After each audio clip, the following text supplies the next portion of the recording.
Borzakowski to the Director of the Office of Financial Research at the Department of Treasury. The clerk will call the roll. Nomination of Ron Borzakowski be Director. Clerk will call the roll. Mr. Chairman. Aye. Mr. Reed. Aye. Mr. Menendez. Mr. Tester. Mr. Warner. Ms. Warren. Mr. Van Hollen. Senator Van Hollen's name was Aye. called. Thank you. Ms. Cortez Masto. That's pretty good. Ms. Smith. Mr. Warnock. Mr. Fetterman. Ms. Butler. Mr. Scott. No. Mr. Crapo. No by proxy. Mr. Rounds. No by proxy. Mr. Tillis. Mr. Kennedy. Mr. Haggerty. No by proxy. Ms. Lummis. No. Mr. Vance. No by proxy. Mrs. Britt. No by proxy. Mr. Kramer. Mr. Daines. No by proxy. Mr. Chairman, the vote is 12 in favor and 11 opposed. Thank you. With that, the ayes have it. That the nomination is hereby reported favorably to the full Senate. Thank you, everyone. The clerk will see to reporting Dr. Borzakowski's nomination to the full Senate. Any other senators wish to make a statement before the hearing with Dr. Powell? With Chairman Powell. Okay. The executive session is now concluded. Thank you for all arriving on time so we can move forward. We'll take a 90-second, 120-second break until Chair Powell arrives, which he has, and gets seated, and we'll begin that hearing.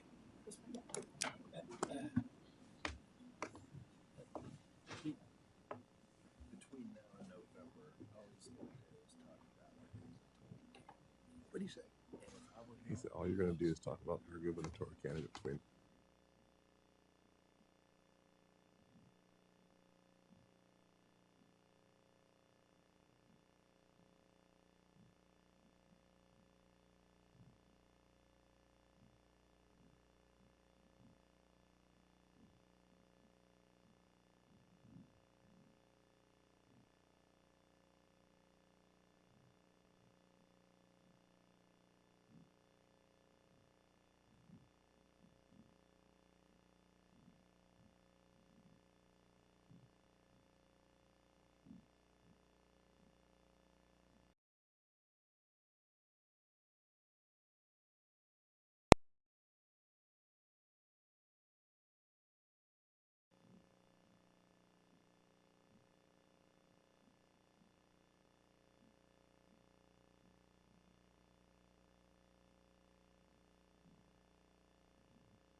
Housing and Urban Affairs.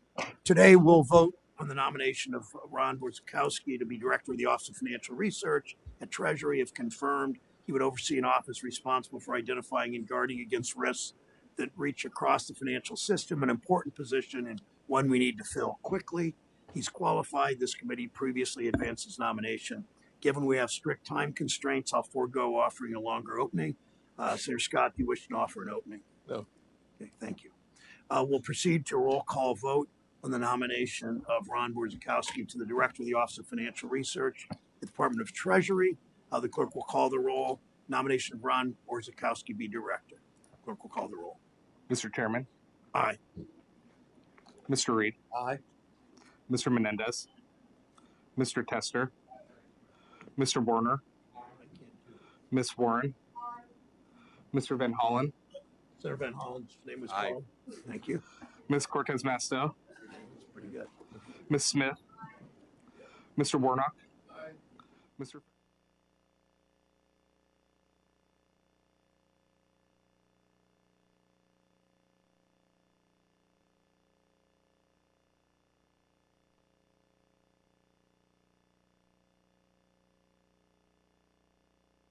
Order Chairman Powell, if you'd like to, after your opening statement, give it again, you can certainly do that.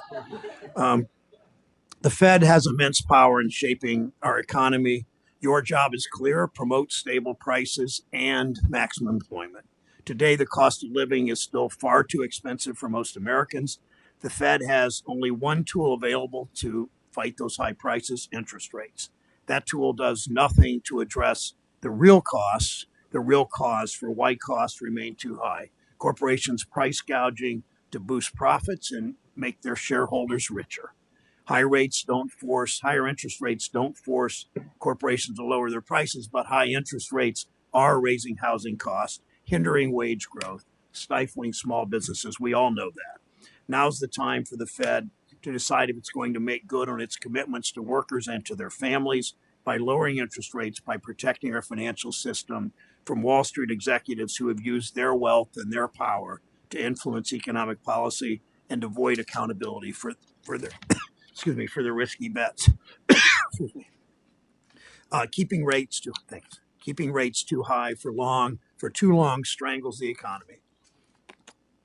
No one wants this. It makes it harder for small businesses to expand and hire more workers, undermining job creation. Higher rates also stifle overdue investments that are creating high quality, good paying jobs and that are necessary for us to remain the most competitive and innovative economy in the world. High interest rates are raising housing costs higher and higher for families already facing a tough market with too few options and too high prices. I hear from so many Ohioans who feel trapped. Those who rent feel like they'll never be able to afford to buy. Those who already own their homes feel like they'll never be able to afford a larger one if they decide to grow their family. If they're fortunate enough to have an interest rate from a couple of years ago, they obviously don't want to give it up. It limits their choices, it limits the housing supply, and by driving up construction costs, higher rates make it even harder to build new apartments and homes. So we have even less supply at exactly the same time when it's harder to afford a mortgage. Families are stuck delaying the purchase of their first home and renting for longer. That cycle drives rents up even further. Americans pay a steep price for higher interest rates. Continued high rates are not going to make life less expensive for workers and their families. We know why prices are high years after supply chains have improved. It's the same cause of so many of the problems in our economy.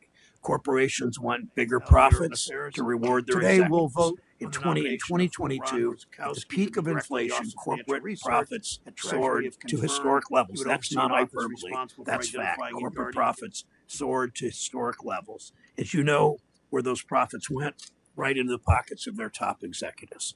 That same year, the largest multinational corporations gave out nearly $1.5 trillion in stock buybacks and dividends. Americans today pay more for groceries than they have in 30 years. Ohioans are paid for corporate. Every time you go to a grocery store, Ohioans pay for corporate executives bonuses and stock buybacks. Every time you go to the grocery store, grocery shoppers are paying for corporate executive bonuses and stock buybacks. The biggest corporations are always finding new ways to charge people more to increase their profits. Fast food restaurants, big stores are experimenting with electronic price tags so they can change prices constantly, making it easier to sneak prices up little by little, making it harder for people to comparison shop and find the store with the lowest price. Many companies increase their profits by charging more for less. The media started calling it shrinkflation. Senator Casey, our colleague from Pennsylvania, has particularly been a leader pointing this out. A bottle of Gatorade used to be 32 ounces. Now it's 28 ounces. But the price hasn't gone down. And if anything, it's gone up a bit. It's why I introduced legislation that would stop that kind of deceptive corporate practice. It's the kind of solution we need to take on corporate price gouging. Has nothing to do, Mr. Chairman, as you know, with higher interest rates. The Fed doesn't only set monetary policy. You also make the rules that keep our banking system safe and sound and consumers' money safe. We've had some positive development, Mr. Chair, since the last time you testified in June, like the update to the Community Reinvestment Act. Thank you for your work on this. This took years of listening carefully to all stakeholders. It was long overdue. We'll be watching to make sure you implement this quickly so banks are fulfilling the purpose of the Community Reinvestment Act. I spoke to Ohio bankers yesterday, most of them small banks. They understand the importance of this.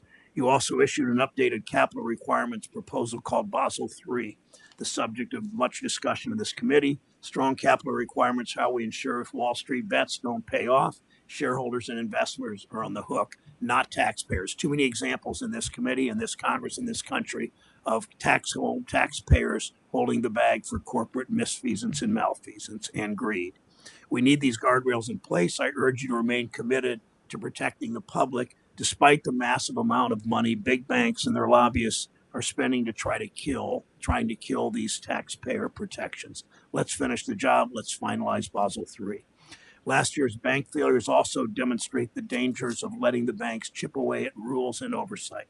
It's entirely predictable. Bankers desperate to increase their already massive profits take big risks that undermine our economy. When things go wrong, bank executives come to regulators with their hands out, accepting no responsibility. It's why Congress must finish the job and pass our bipartisan Recoup Act. Senator Scott and I worked on 21-2 in this committee to hold senior bank executives accountable when they gamble with customers' money. When the biggest banks exercise special privilege, they do so at the peril of our broader economy. We've seen that too many times. We know that's the source of so much that's wrong in this country. Big corporations using their power and influence to write the rules of our economy to the benefit of them and their executives and their investors, to the detriment of everyone else. It's why I stand up for workers and why I stand up for their right to organize. It's why I stand up to take on railroads and drug companies and the biggest banks and corporations who time and time again try to rewrite the rules to increase their profit margins.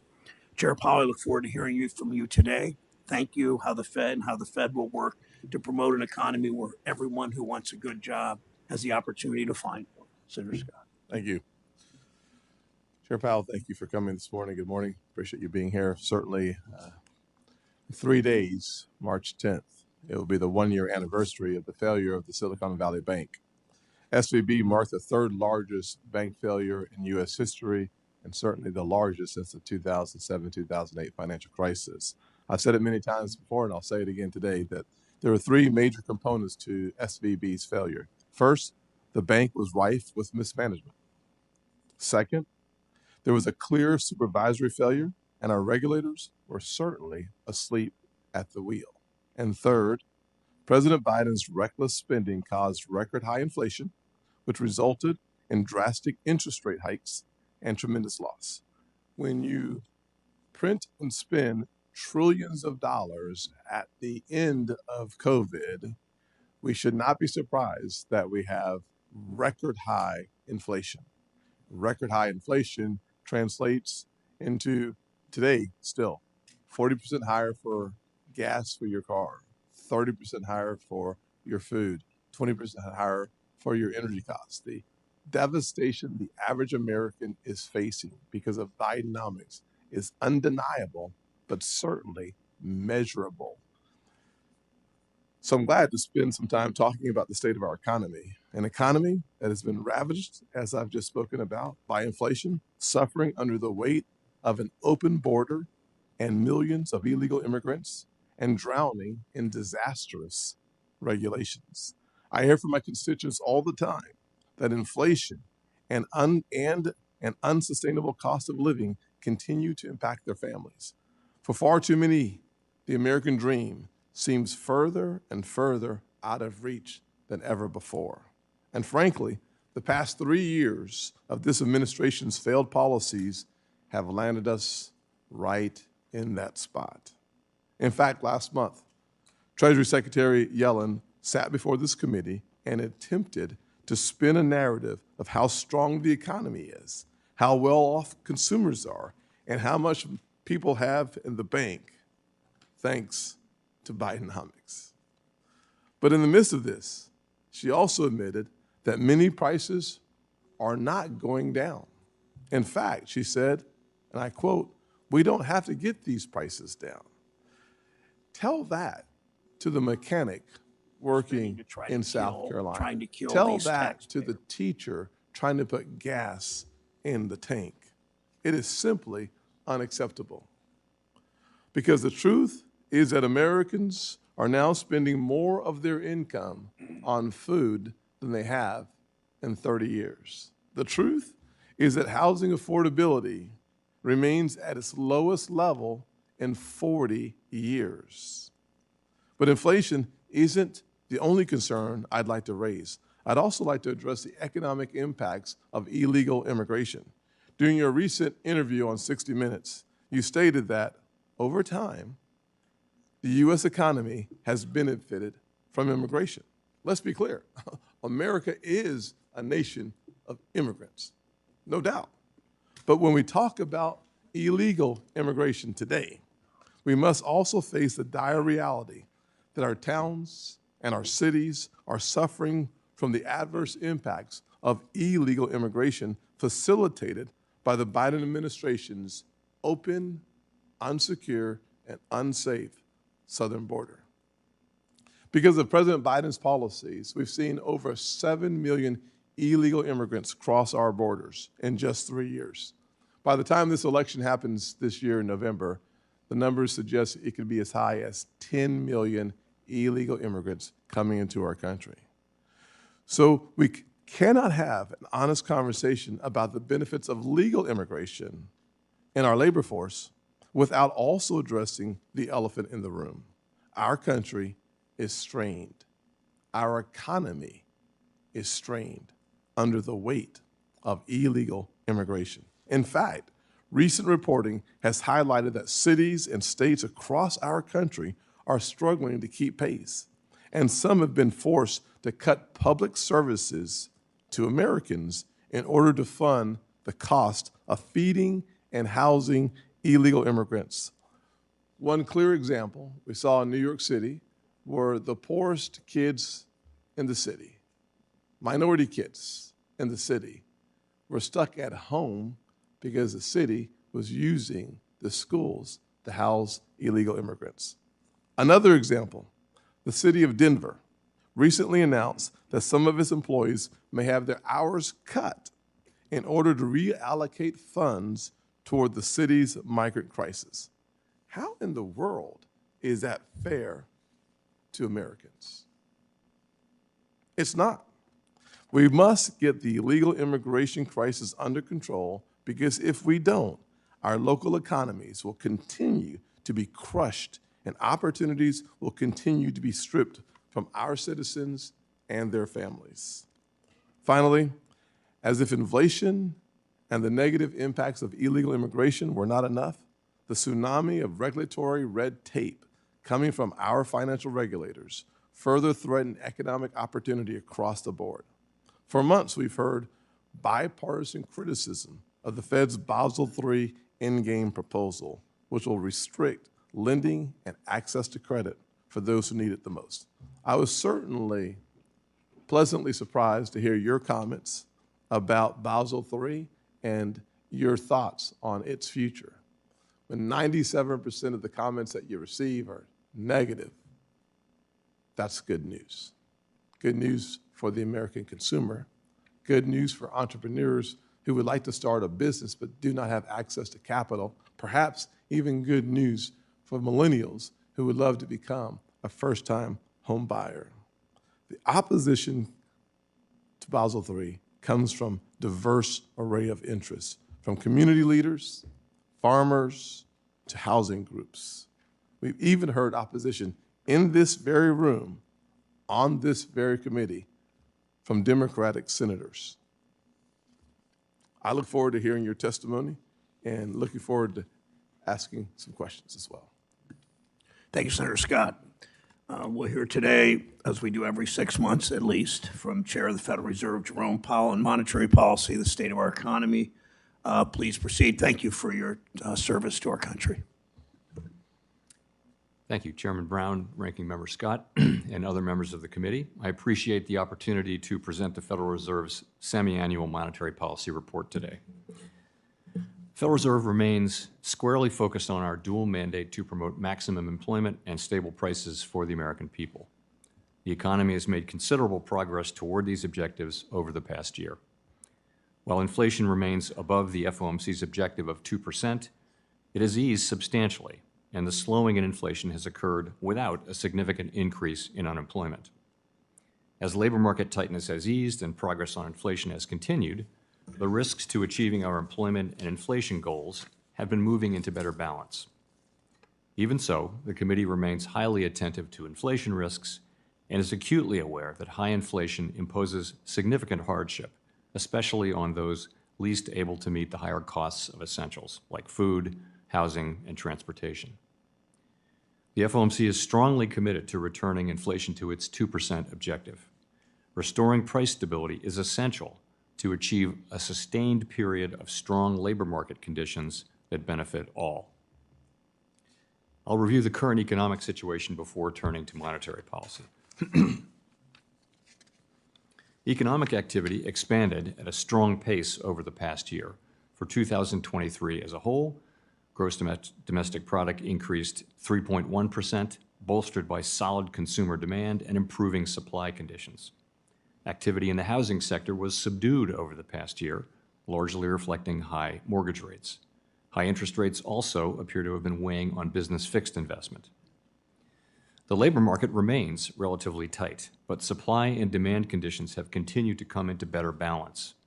Since the middle of last year, payroll job gains have averaged 239,000 jobs per month, and the unemployment rate has remained near historical lows at 3.7%. Strong job creation has been accompanied by an increase in the supply of workers, particularly among individuals aged 25 to 54, and a continued strong pace of immigration. Job vacancies have declined, and nominal wage growth has been easing. Although the jobs to workers gap has narrowed, labor demand still exceeds the supply of available workers. The strong labor market over the past 2 years has also helped narrow long-standing disparities in employment and earnings across demographic groups. Inflation has eased notably over the past year, but remains above the FOMC's longer-run goal of 2%. Total personal consumption expenditures prices, or PCE prices, rose 2.4% over the 12 months ending in January. Excluding the volatile food and energy categories, core PCE prices rose 2.8%, a notable slowing from 2022 that was widespread across both goods and services prices.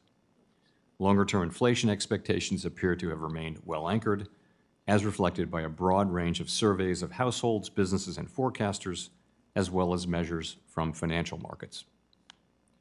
After significantly tightening the stance of monetary policy since early 2022, the FOMC has maintained the target range for the federal funds rate at 5.25% to 5.5% since its meeting last July. We have also continued to shrink our balance sheet at a brisk pace and in a predictable manner. Our restrictive stance of monetary policy is putting downward pressure on economic activity and inflation. We believe that our policy rate is likely at its peak for this tightening cycle. If the economy evolves broadly as expected, it will likely be appropriate to begin dialing back policy restraint at some point this year. But the economic outlook is uncertain, and ongoing progress toward our 2% inflation objective is not assured. Reducing policy restraint too soon or too much could result in a reversal of progress that we've seen in inflation and ultimately require even tighter policy to get inflation back to 2%. At the same time, reducing policy restraint too late or too little could unduly weaken economic activity and employment. In considering any adjustments to the target range for the policy rate, we will carefully assess the incoming data, the evolving outlook, and the balance of risks.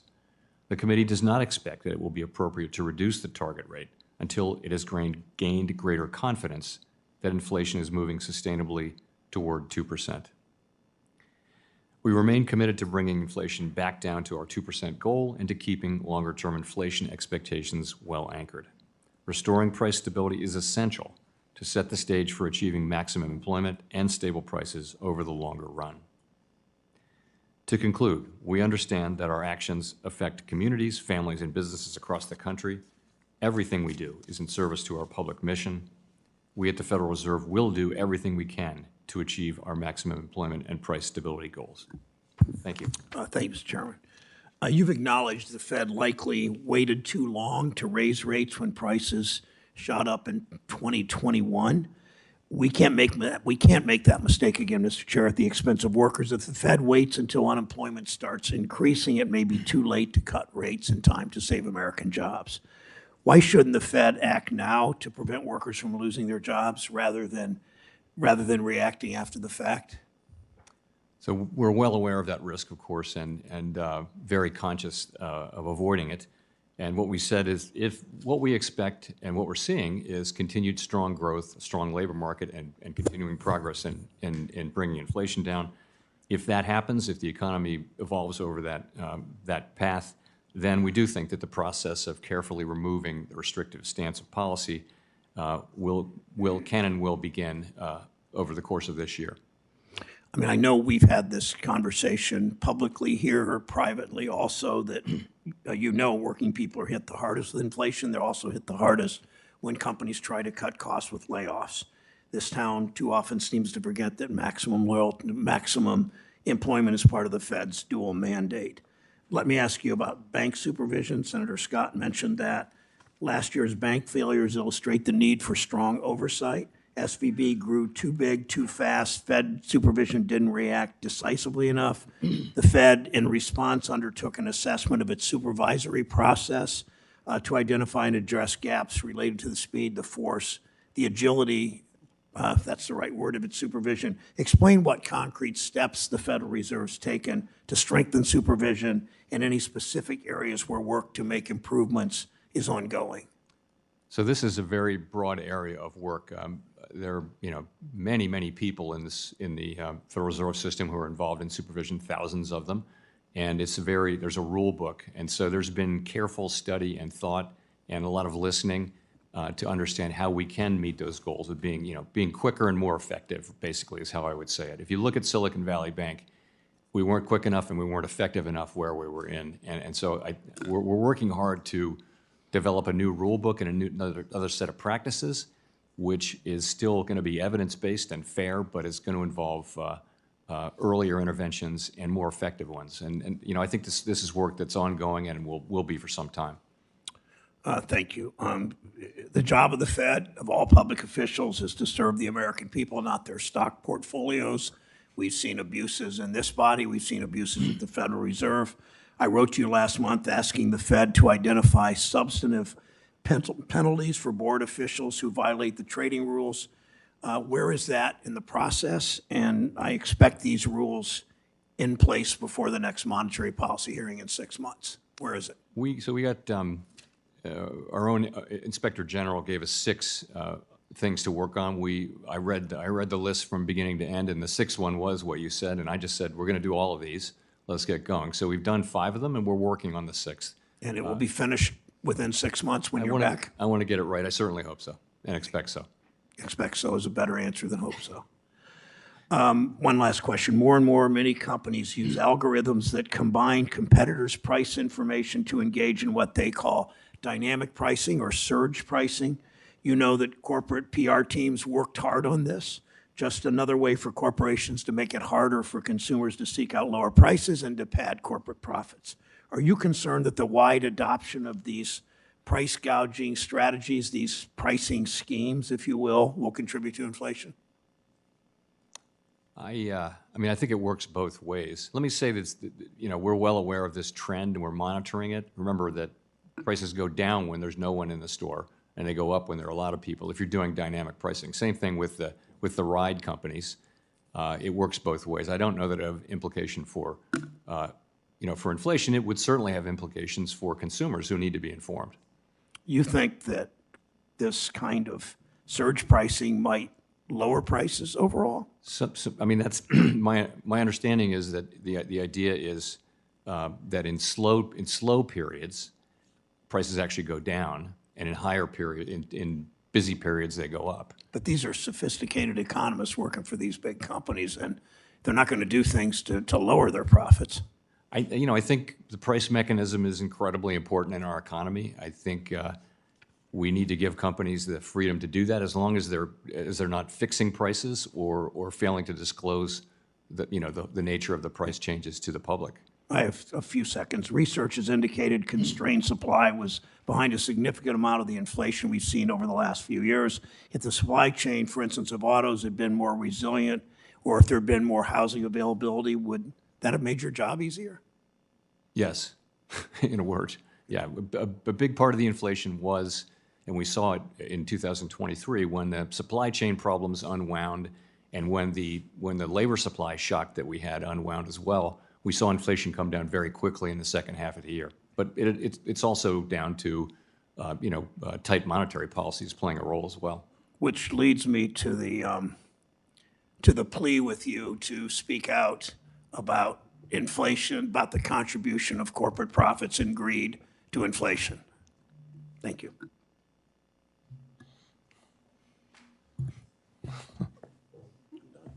Oh, I know you are done. That's true. Well, I was Find yourself agreeing with me more and more often? Is that what? that would be a nightmare, and I'm awake. So, what I would say, however, is that the fact of the matter is that so often, if in fact 60%, I actually listened to what you said, which was remarkable. The fact that 60% of Americans today can't afford a $1,000 emergency, I can't imagine how the average millennial affords a down payment for a home. I can't imagine how they take into consideration when they're looking at a snapshot of their financial future, fixing and repairing or having a plan for obsolescence that happens for every homeowner in the country.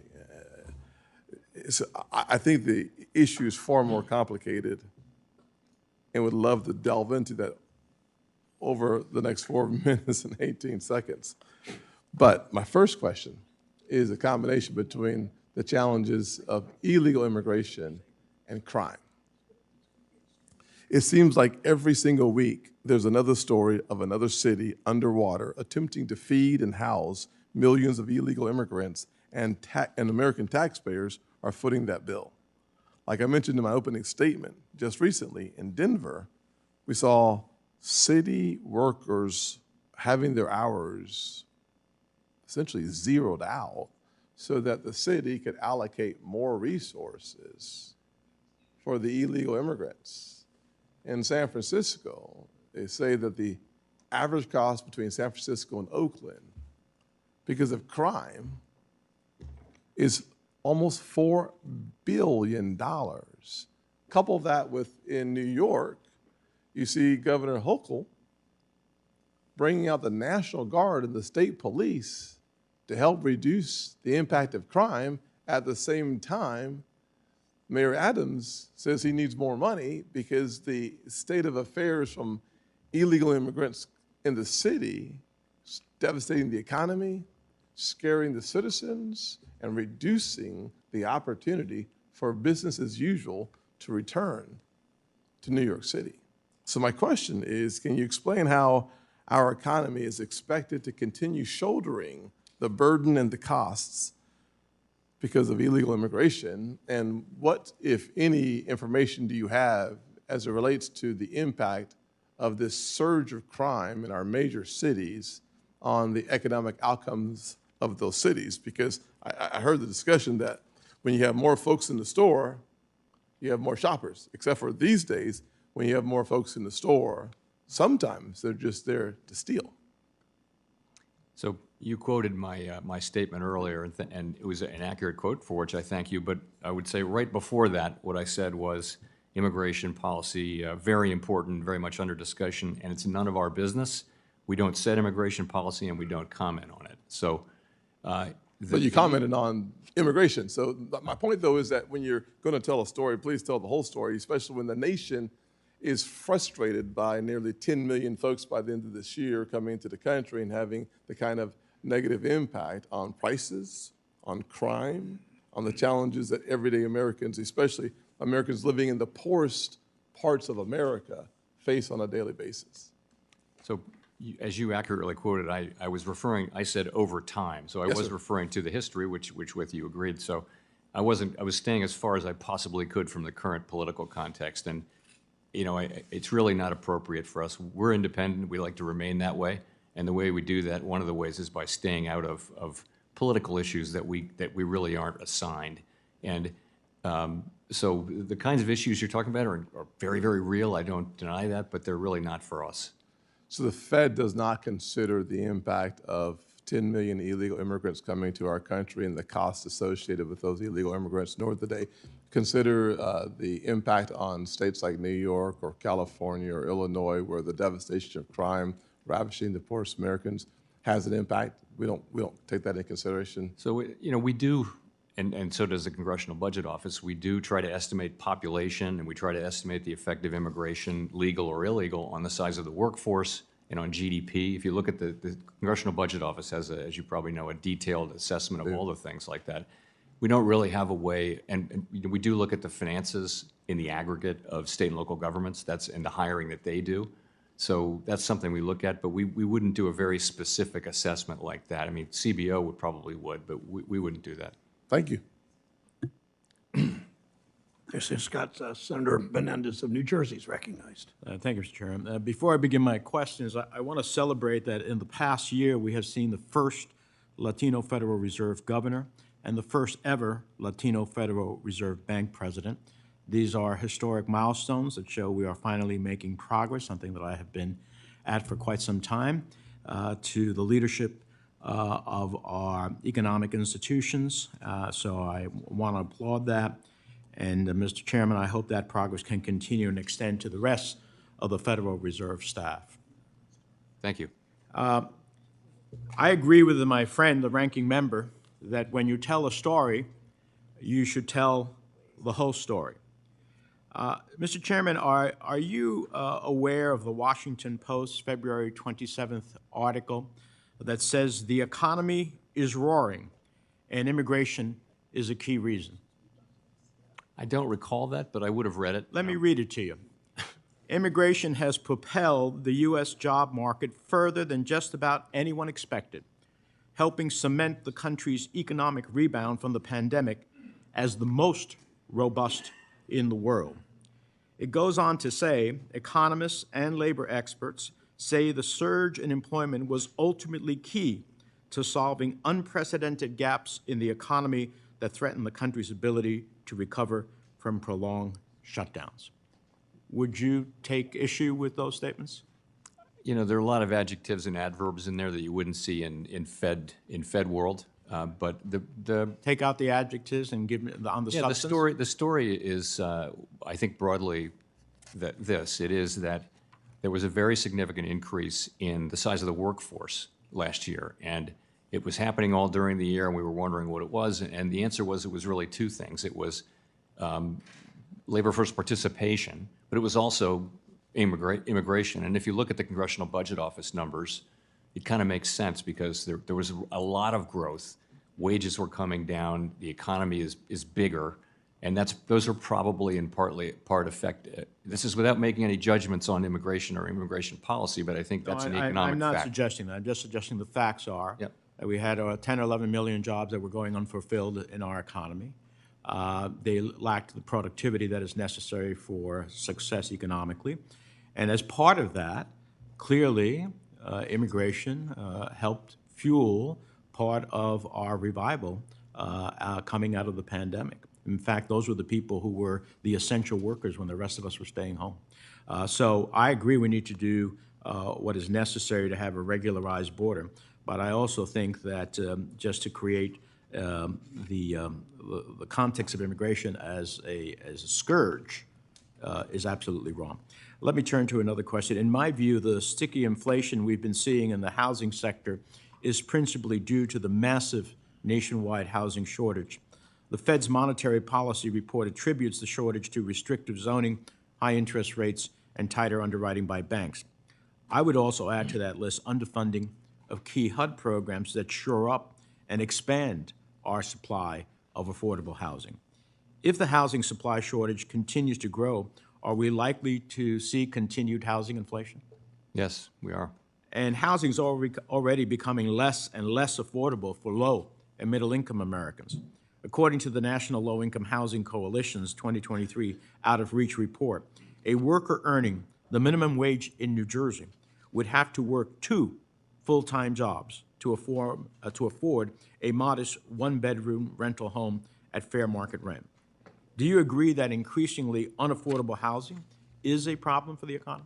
I think there are two things going on. One is a longer-term housing shortage, and the other is the pandemic effects and the associated higher interest rates, which are things that will pass through. When all that passes through and rates are normalized, we'll still have the underlying housing shortage, and it's going to be causing upward pressure on housing prices. Now, the monetary policy report noted that, quote, home purchases by low-income households have fallen disproportionately more because mortgage lenders impose maximums on the ratio of a borrower's debt service payments to the borrower's income. I'm worried about how this dynamic will interact with the recently proposed capital requirements proposal, which, according to analysis from the Urban Institute, would disproportionately increase the cost of mortgages for Black, Hispanic, and low- and income moderate borrowers. Given this, isn't there a risk that if the capital rules implemented without changes, that it could make it even harder for disadvantaged borrowers to attain home ownership? There is a risk like that, and we're very focused on it. And hopefully you're working to mitigate it. Yes. Thank you. Thank you, Mr. Chairman. Thanks, Chairman. Senator Rounds from South Dakota. Thank you, Mr. Chairman. Chairman Powell, welcome back. Look, first of all, I've appreciated the way that you've approached the discussions in front of this committee, and I understand your desire to stay as neutral as possible with regard to the politics involved in an election year. But I do have some questions here, specifically with regard to the Basel III Endgame proposal. An analysis of that proposal found that 97% were either opposing it or expressing substantial concerns. In the hearing last March on the Monetary Policy Report, you stated that the Federal Reserve is a consensus organization, and you said, and I quote, I will do everything I can possibly to bring people together in consensus and have a capital framework that could be broadly supported. My question to that is, do you currently believe that there is a consensus on this capital framework? I believe that we will have one. I'm fairly confident that we will have such a consensus when we do move forward. So we could expect that you will probably not call a vote on the proposal until you believe that there is a consensus? I think that's right. I mean, we're just in the process of digesting the comments and then making the appropriate changes. Thank you. As you are aware, I've weighed in several times on the concerns that I have with regard to Basel III Endgame, including I'm concerned about the lack of transparency, the negative effects on mortgage lending and home affordability by disincentivizing banks from offering high loan-to-value loans that primarily help first-time home buyers and low to moderate income borrowers. I'm concerned that the proposal will make buying a home harder than it already is for many. And further down the road, I fear that it could disincentivize mortgage lending from the largest banks, particularly with regard to the secondary market and their impact on even smaller banks that do business with them. Would you be willing to withdraw the proposal or re-propose with significant modifications, particularly addressing the concerns that I and others have on this committee, raising specifically with regard to the impact? And I'm thinking of Freddie and Fannie in particular and what the impact might be. What would you see as the process involving those particular issues? So on those issues, we're well aware of and very focused on those issues. We haven't decided what to do about that yet, but we get it on those issues. In terms of process, we're not at the stage of making that decision. I will say if it turns out to be appropriate when we get to that point for us to repropose parts or all of the thing, then we won't hesitate to do so. Okay, thank you. Makes me feel a little bit better because I do think there are some very serious problems that would occur if the Basel III Endgame as proposed goes into effect. And I most certainly am hoping that the Federal Reserve will find a consensus on this. And it sounds like that may very well include some significant modifications if it were to be brought at all. Is that a fair statement? I expect there will be material and broad changes to the proposal before it comes back to the committee for consideration, the board for consideration. Thank you, sir. Let's just, with regard to the economy today, a limited level of price growth is believed to help facilitate economic expansion. reduce the risk of recession, and help businesses and consumers plan. However, during the Biden administration, we saw inflation climb to 13%, and those prices are now the new norm. I know that you make it a policy not to comment on the administration's fiscal policy, but it is well known that I really do believe that high inflation and high prices have been a direct result of President Biden's policies, failed in many cases, that the Federal Reserve has limited tools to address some of the problems that these policies created. We talk about supply side versus demand side on these costs. What have been some of the unintended consequences from raising the federal funds rate as rapidly as you felt that you had to as the chair and as the committee? What are some of those? I know that we talked a little bit about SVP and the failure there, their inability to look at treasuries and the increasing interest rates and so forth, but can you talk a little bit about some of the things that you've seen that were negative with regard to trying to respond to those high inflation rates? Yes. So high interest rates are hard for businesses. They're hard for people. They're the thing they're the tool that we have to use to bring inflation down. And our job at this time, when high inflation comes, it is the Fed's job to restore price stability, and that's what we're doing. You point to the losses in banks. That was a very substantial thing, and obviously the supervisors, and that was us, didn't get to that problem. We were aware of it, but we didn't probably appreciate it enough. Another surprise, though, is that we were able to get this far and get inflation down this quickly without seeing a big increase in unemployment, and that's just a great result. That's just a surprise. It's not consistent with the historical record, but it's a really positive thing. Thank you. And I would just know that the only tools you had available were demand-side tools. Yeah, that's right. Thank you. Thank you, Mr. Chairman. Thank you. Senator Warner of Virginia is recognized. Well, thank you, Mr. Chairman. Chairman Powell, it's great to see you. I would point out to my good friend from South Dakota, I do think, if we'd gone back a year to 18 months ago, nobody would have predicted a soft landing. And I know you're not ready to declare victory by any means, but the fact that inflation has come down, and I actually think some of the things like the CHIPS bill, the infrastructure bill, and some of President Biden's policies have actually kept the economy growth rate at the levels that have allowed you to bring down inflation without seeing a dramatic rise in unemployment. And again, that'll be something we'll probably have the opportunity to litigate over the next 8 or 9 months. I want to take my time on issues around less about monetary policy and more about regulation.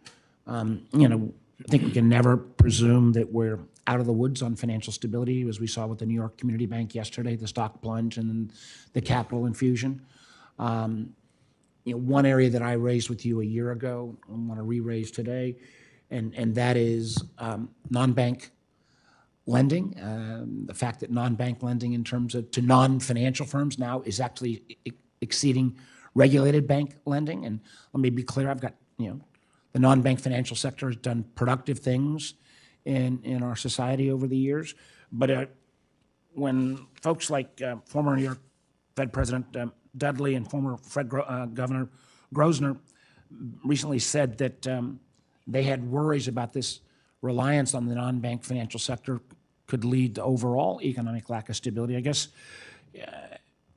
what do you think, I've got a 3-part question. What do you think are the risks as we see this push-out effect of more and more lending going outside the regulated perimeter to the non-bank sector? How much do we really know about these institutions? And one of the things,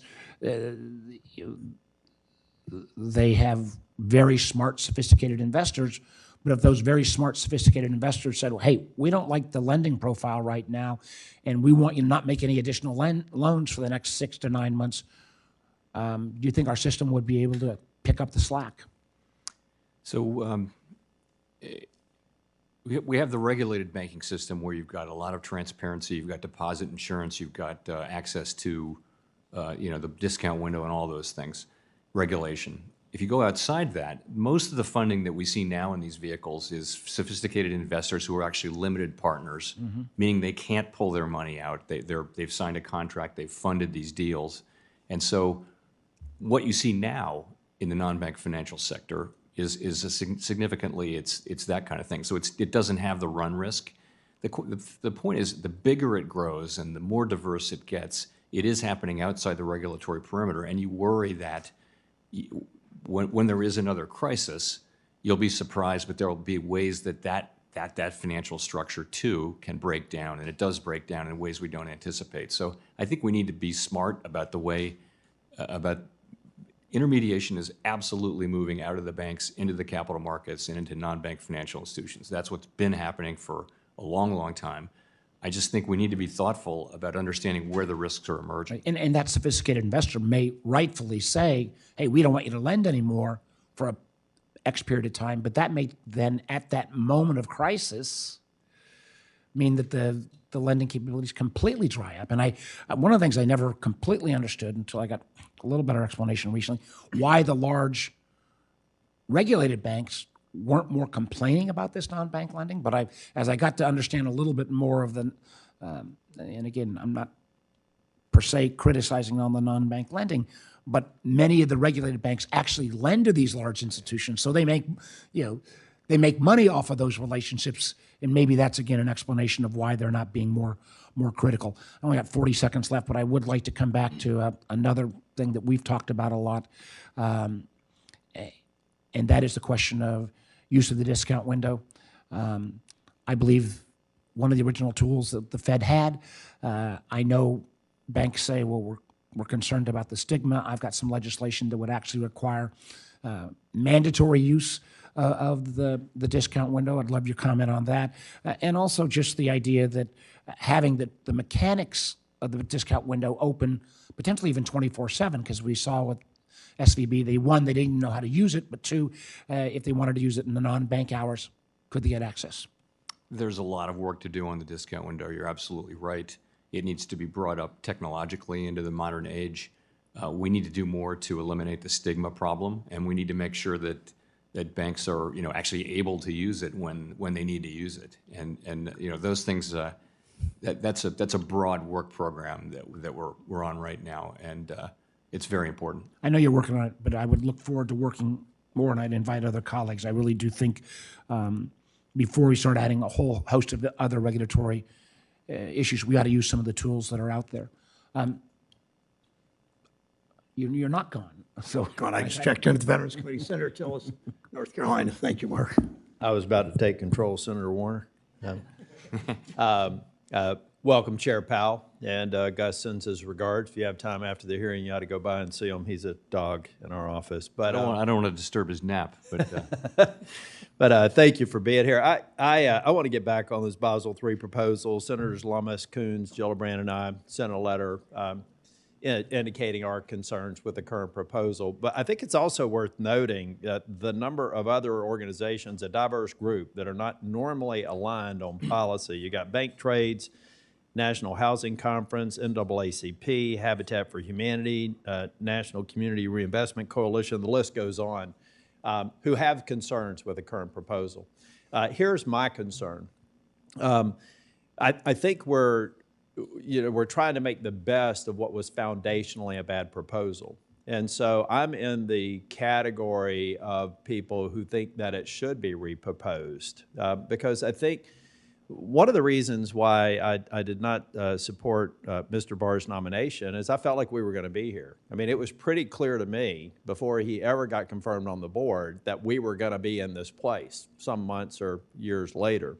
And here we are. And I think that the industry felt the same way. All of these stakeholders, some of them are in banking trade, some of them are on the other side of the spectrum. So I'd like to cast my vote or provide some weight to the idea that we should repropose it. And what we ought to do is talk about the reality of increasing capital, or the prospect of increasing capital requirements doesn't concern me. I think the prior Fed supervisor had made comments publicly that maybe we needed to raise capital standards. But what we did here in this proposal, and I heard in that dialogue, is let's deal with puts and takes. Let's talk about raising capital requirements, but let's also talk about reducing the cost of the regulatory burden today if we can do it responsibly. There's no evidence of that in the current proposal, and I think that that may actually produce a different set of comments that would be instructive to a final proposal that I think realistically will include some increase in capital requirements. So over what time horizon do you think we would expect to either try to make the best of this foundation or go back and take a look at a new foundation and repropose it? You know, we're going to work through it as quickly as we can and should. I will say it's more important to get it right than it is to do it fast. We're not in a hurry. But my guess is we'll work this out over the course of this year. Yeah. Well, if you take a look at the outsized cost of operational risk, the long list of concerns that I have publicly and privately expressed on the current proposal, I do think sometimes it's easier to knock down what I think is a poor foundation and build a better house. So again, just wanted to make that comment publicly. I got a question about shrinkflation. I tell you, some of these words that we come up with, but President Biden's using the idea of shrinkflation and chastising manufacturers for creating smaller portion sizes for potato chips. I'll use that as one example. But if you have rising input cost, and you're not able to control that, and you're in a marginal business to begin with, and now you're saying you can't even reduce the quantities. How does a business that's not making a profit make that work? You know, I mean, we see inflation at the aggregate level as a mismatch between supply and demand. Yeah. And as we've seen supply get better and we've seen demand cool off a bit, it was very hot coming out of the pandemic. We see inflation coming down. We saw food inflation between 2010 and 2021 at 18% over 11 years. And over the last 3 years, we've seen it at 21%. I think that we have a industry that's trying to actually provide products that consumers want, and now they're being chastised for trying to figure out how to make the numbers work. So this whole idea of shrinkflation is just confounding to me. I'm going to submit some for the record. I want to stay on time. But I have a question. I think the chair mentioned, if I misunderstood this, I'm sure the chair will clarify, but I thought in his opening comments, he suggested that stock buybacks and paying out dividends were a key factor in inflation. Do you, as just a matter of policy, see stock buybacks and dividends as one of the top 5 reasons we're experiencing the inflation we have right now? First, I guess I see stock buybacks and dividends as just the same thing in a different form. And I don't know, I wouldn't comment on anything the chair even may have said. Yeah. Well, I'd like to avoid that. I don't think, I'm not going to ask you about policy because I think you're consistent on that, but I just can't imagine that if we decided to outlaw stock buybacks and dividend payments, that would have a material effect on inflation. So I'm not going to ask you to respond to that, but there are some people that by inference you could assume that they think that would be helpful. I just, for one, I'm not an economist, but I just can't imagine that it would be one of the things that would make your job easier. Can you at least opine on that? Banning stock buybacks and dividends? Yeah. Yeah, I think that would be quite a change in our capital markets. Yeah, me too. I mean, shareholders, this is just money going back to shareholders from companies that have nothing to do with it. Okay, thank you, Mr. Chair. Well done, Senator Tilley. Senator Smith of Minnesota is recognized. Thank you, Mr. Chair. And thank you, Chair Powell. It's great to see you here again. I appreciate your testimony. And I'm going to focus my questions on housing and housing affordability. As you have well pointed out, overall prices have moderated considerably since the Fed began raising rates, yet housing costs have remained stubbornly resilient or high, leaving us really no closer to addressing the affordability crisis that I think that we have, and this was there well before the pandemic. Shortly before the Fed began tightening, Chair Powell, and you came before the committee, I asked you about how higher interest rates could exacerbate this unaffordability problem that we have by making mortgages more expensive and also hindering housing development. And I think that at the time you argued that we have a excess housing demand during the pandemic, and that was kind of at the root of higher costs, and that your goal, the Fed's goal, was to bring demand closer in line with supply. So my first question is this. So the housing market has cooled significantly over the last 2 years. Is it your view that it has cooled enough so that housing supply and demand is better in balance? And following on that, given the Fed's limited tools, understanding that, at what point will you think that you've done all that you can to lower housing demand? My view is that we're well past time in Congress to take action on the housing supply side, but I'm interested in how you see this dynamic. So we're not focused so much on housing and housing inflation. We're really focused on the aggregate, which is also goods and not housing services. That's way more than half of the PCE inflation. There are things in the housing sector that we didn't fully anticipate. One of them just was that people in very low interest rate homes with very low interest rate mortgages aren't selling. Right. So the quantity of homes that's available is incredibly low, and that's why it's very little in the way of existing home sales, and that drives up existing home sale prices, but also new home sale prices. So again, there's two sets of factors. It's the longer run issue, but then there's the factors associated with the pandemic and the inflation and our response to it.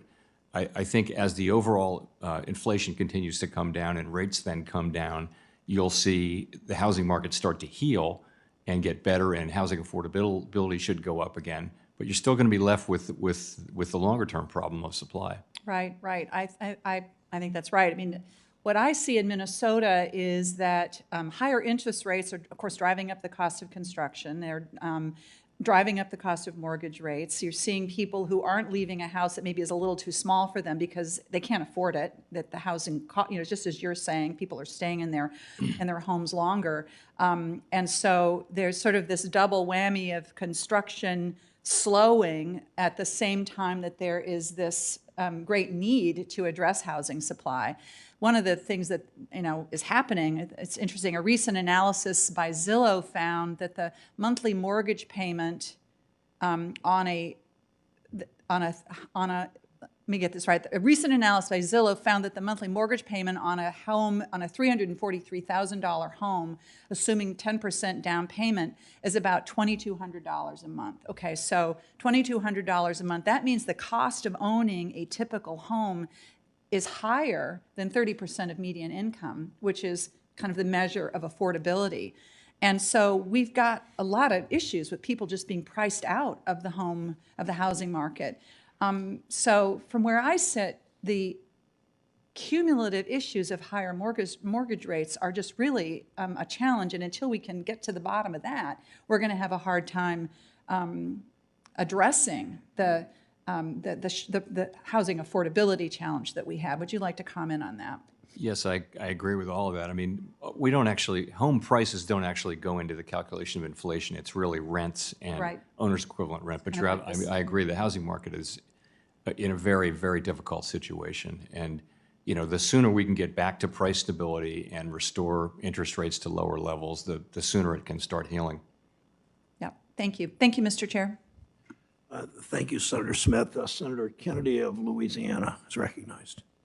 Mr. Chairman, thank you for being here. Thank you for your services. I think I've said before, I believe you and your team probably saved the world economy during the pandemic economic meltdown when the whole world wanted dollars by establishing the currency swap line. So I thank you for that. You gave an interview, Mr. Chairman, on February 4th of this year to CBS, 60 Minutes, I think. Is that right? Yep. I ordered a transcript of that hearing, which I read. I learned a lot reading it. You were asked a question about inflation, and you asked a question about prices declining. And here was your response. I'd like to quote you, if that's okay. Quote, "So the prices of some things will decline, others will go up, but we don't expect to see a decline in the overall price level. That doesn't tend to happen in economies except in very negative circumstances." End quote. Did I quote you accurately? I believe you did. Okay. Later in the interview, you were asked about the national debt. Do you recall that? I don't actually, but I'm sure that's right. Okay. Well, at least according to the transcript, your answer was, and again, I'm quoting you, in the long run, the United States is on an unsustainable fiscal path. The U.S. federal government's on an unsustainable fiscal path. And that just means that the debt is growing faster than the economy. So it is unsustainable, end quote. Do you remember saying that? I've said that many times. I think that's uncontroversial. Okay. Later in the interview, you said, I want to quote, "You know, I would just say this, integrity is priceless. And at the end, that's all you have. And we plan on keeping ours," end quote. Is that an accurate statement? Yes, it is. Okay. That's why I want to ask you about the FDIC. Have you read the article in the Wall Street Journal entitled, quote, "Strip clubs, lewd photos, and a boozy hotel, the toxic atmosphere at bank regulator FDIC," end quote? I think I did read that a couple months ago. Did you read the article entitled, I quote again, "FDIC lawyer stayed on paid leave for weeks after child porn arrest," end quote? I don't remember that one. Okay, did you read the article entitled, also in the Wall Street Journal, quote, "FDIC chair, known for temper, ignored bad behavior in workplace," end quote? Honestly, I don't. I read so much, I can't, I remember the broad story, but not particular stories. Did you read the article in which a former female employee of the FDIC allegedly recalled her male colleagues saying women needed to use sex to get ahead at the FDIC? I do not recall that. No. Okay. Did you read the article in which a female risk management examiner during a lunch with a male examiner said she had become friendly with that examiner, and he complained to her about his marriage, allegedly, telling her he wasn't getting enough sex. And she allegedly said, quote, "Obviously if I walked," or he allegedly said, "Obviously if I walked into this office and you were naked, I'd fuck you right here," end quote? I do not remember that, and I think I would. Okay. Do you remember the article about Mr. Randall Ditch, a supervisory examiner in Denver, who allegedly was demoted in 2014 to a non-supervisory examiner position in Tulsa after having sex twice with a subordinate female employee and a number of other rule violations? In this article, it says, allegedly, Mr. Ditch had urged the woman to not, quote, "be a pussy," close quote, and drink a shot of whiskey during work hours, the records show. Do you recall that? I do not recollect that. Okay. No. Here's my question. I could go on for a while. Could go on, but you're not going to go on, so you've passed your 5 minutes. Do your question once. Sir? Senator Kennedy, your time's already expired. You can do one. You did 5 minutes, consume the whole 5 minutes with your monologue of, Well, you did 6 minutes. I timed it. I asked my, You did 6 minutes. Senator Kennedy, for months, I have let you go way over the 5 minutes. You get your question, But you did 6 minutes. I chair this committee. I understand. You still did 6 minutes. Check the record. I'm going to order, you're going to be at 6 minutes and 15 seconds if you continue this argument, Well, or that's you're going to ask your question. I'll ask my question. I just wanted the record to be clear, Mr. Chairman. Mr. Chairman, in light of these allegations, if they're proven, how can the FDIC lead this charge for Basel Endgame 3, which is going to turn the banking community upside down?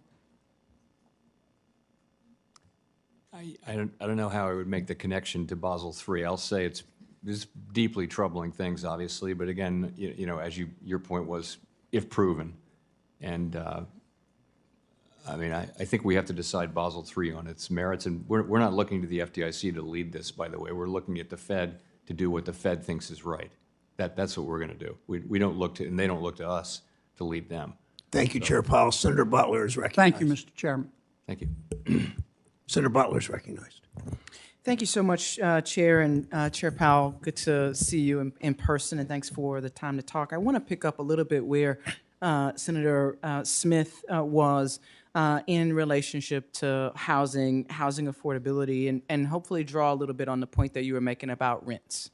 It definitely is an important crisis in my state of California, and I know across the country, where, at least according to the California Department of Housing and Urban Development, renters in San Diego are paying about 50% of what is, they're spending more than 50% of what is considered affordable. And statewide, the majority of renters, more than 3 million households, are spending more than 30% towards rent.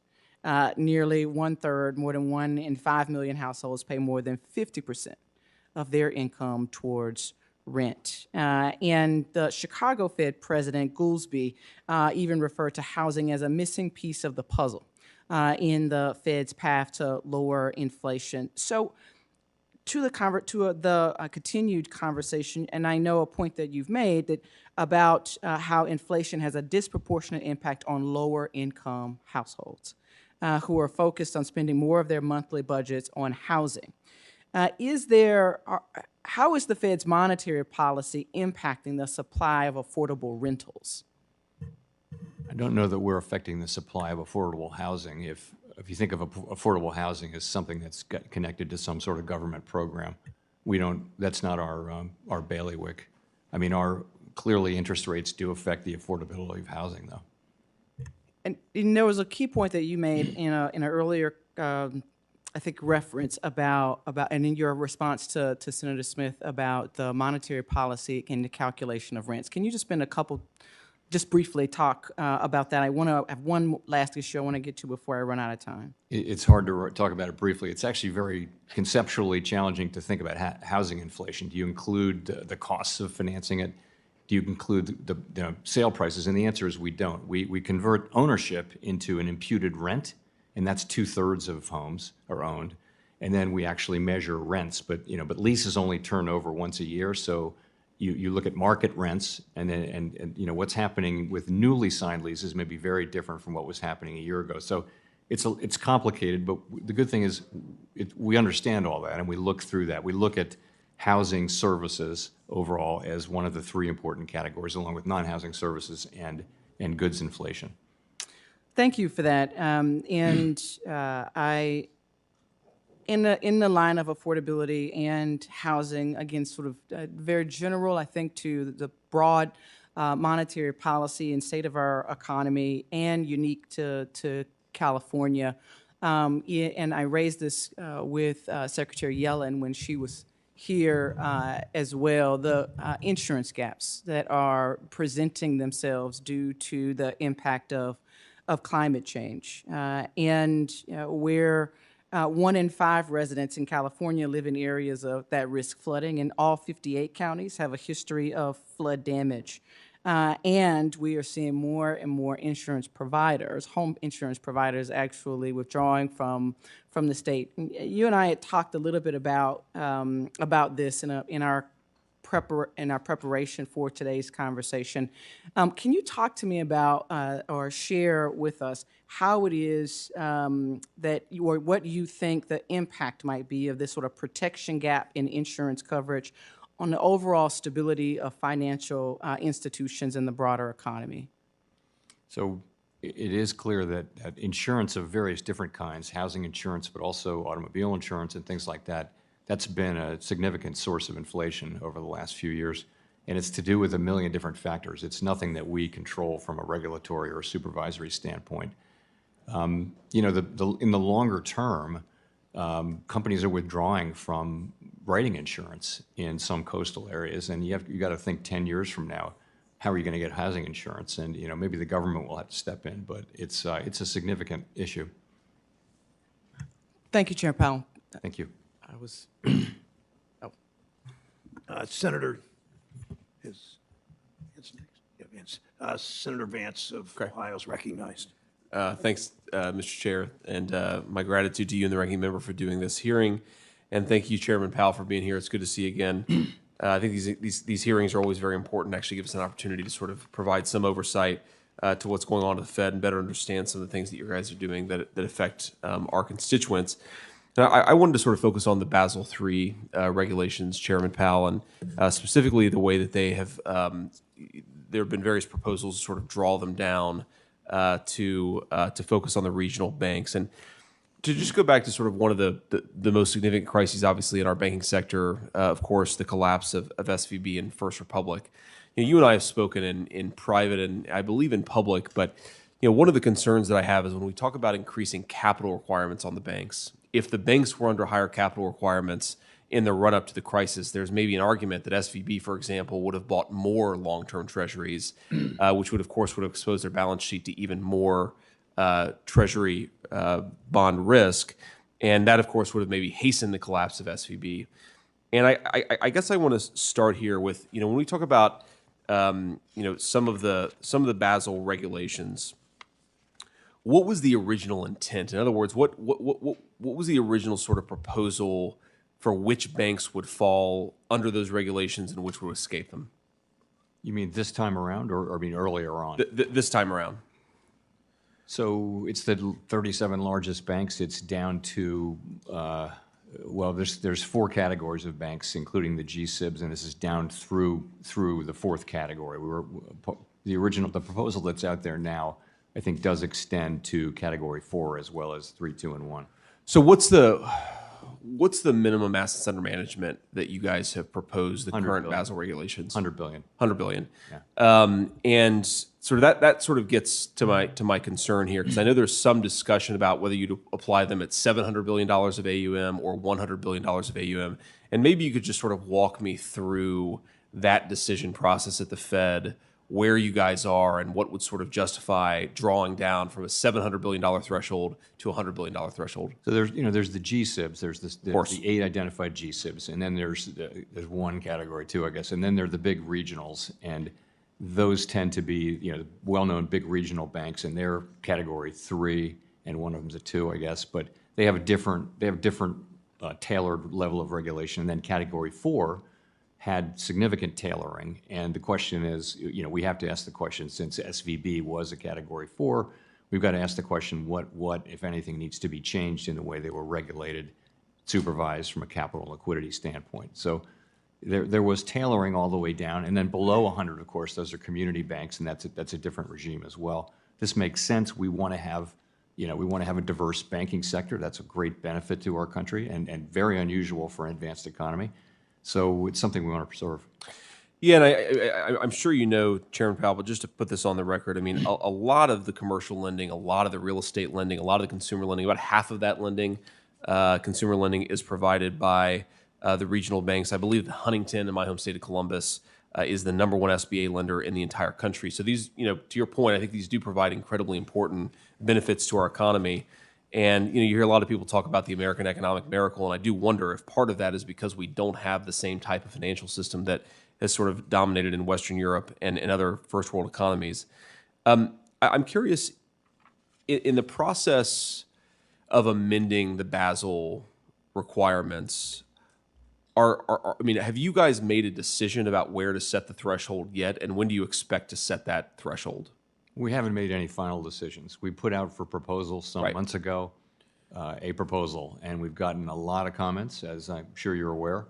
We're chewing through those and digesting them, and we're just beginning now to sit down and talk about the changes that we'll appropriately make to the original proposal. And when do you expect to sort of issue a final proposal?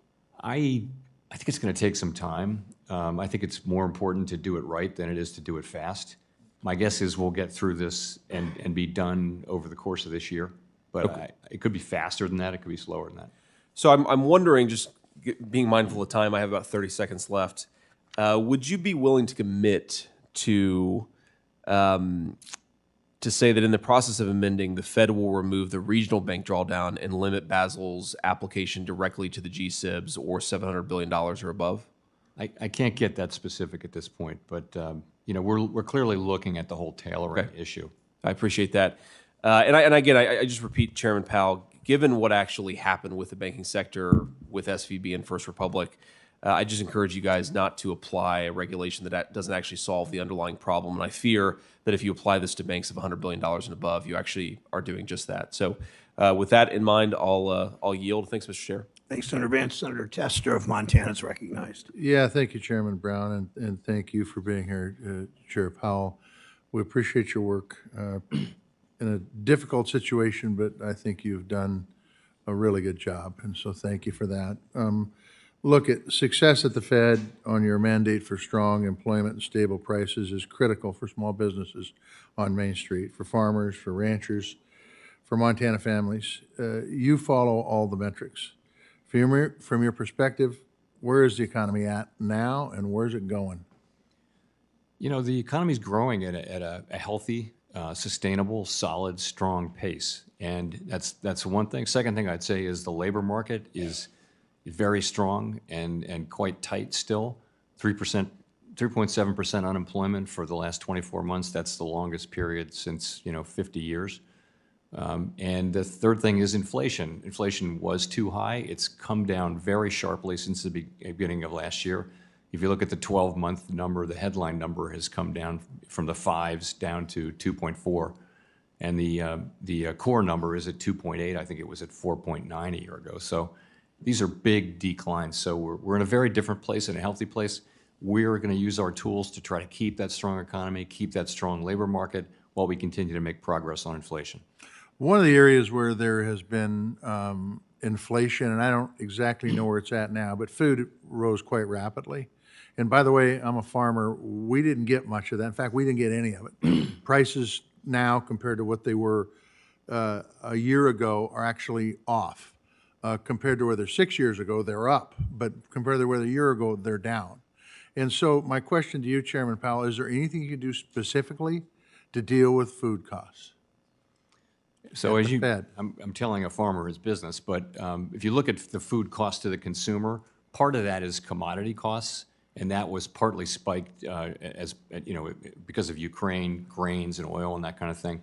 But the rest of it is a lot of costs in the supply chain, from when it leaves the farm to get collected and processed and trucked around and then put on the shelves and then the stores. All of those costs are just part of the general economy. So as the labor market cools off from its overheated status 2 years ago, you will see, and you have seen, food inflation flattening out. And so, the really high rates of inflation have come down. The prices, of course, have not. Correct. I would just say that cattle's doing better. Grain actually has dropped in price at the farm gate, and I don't want to get into that debate with you at all because we probably agree, but it'd take too long, take too much time. We got other stuff to talk about. I'd be learning from you.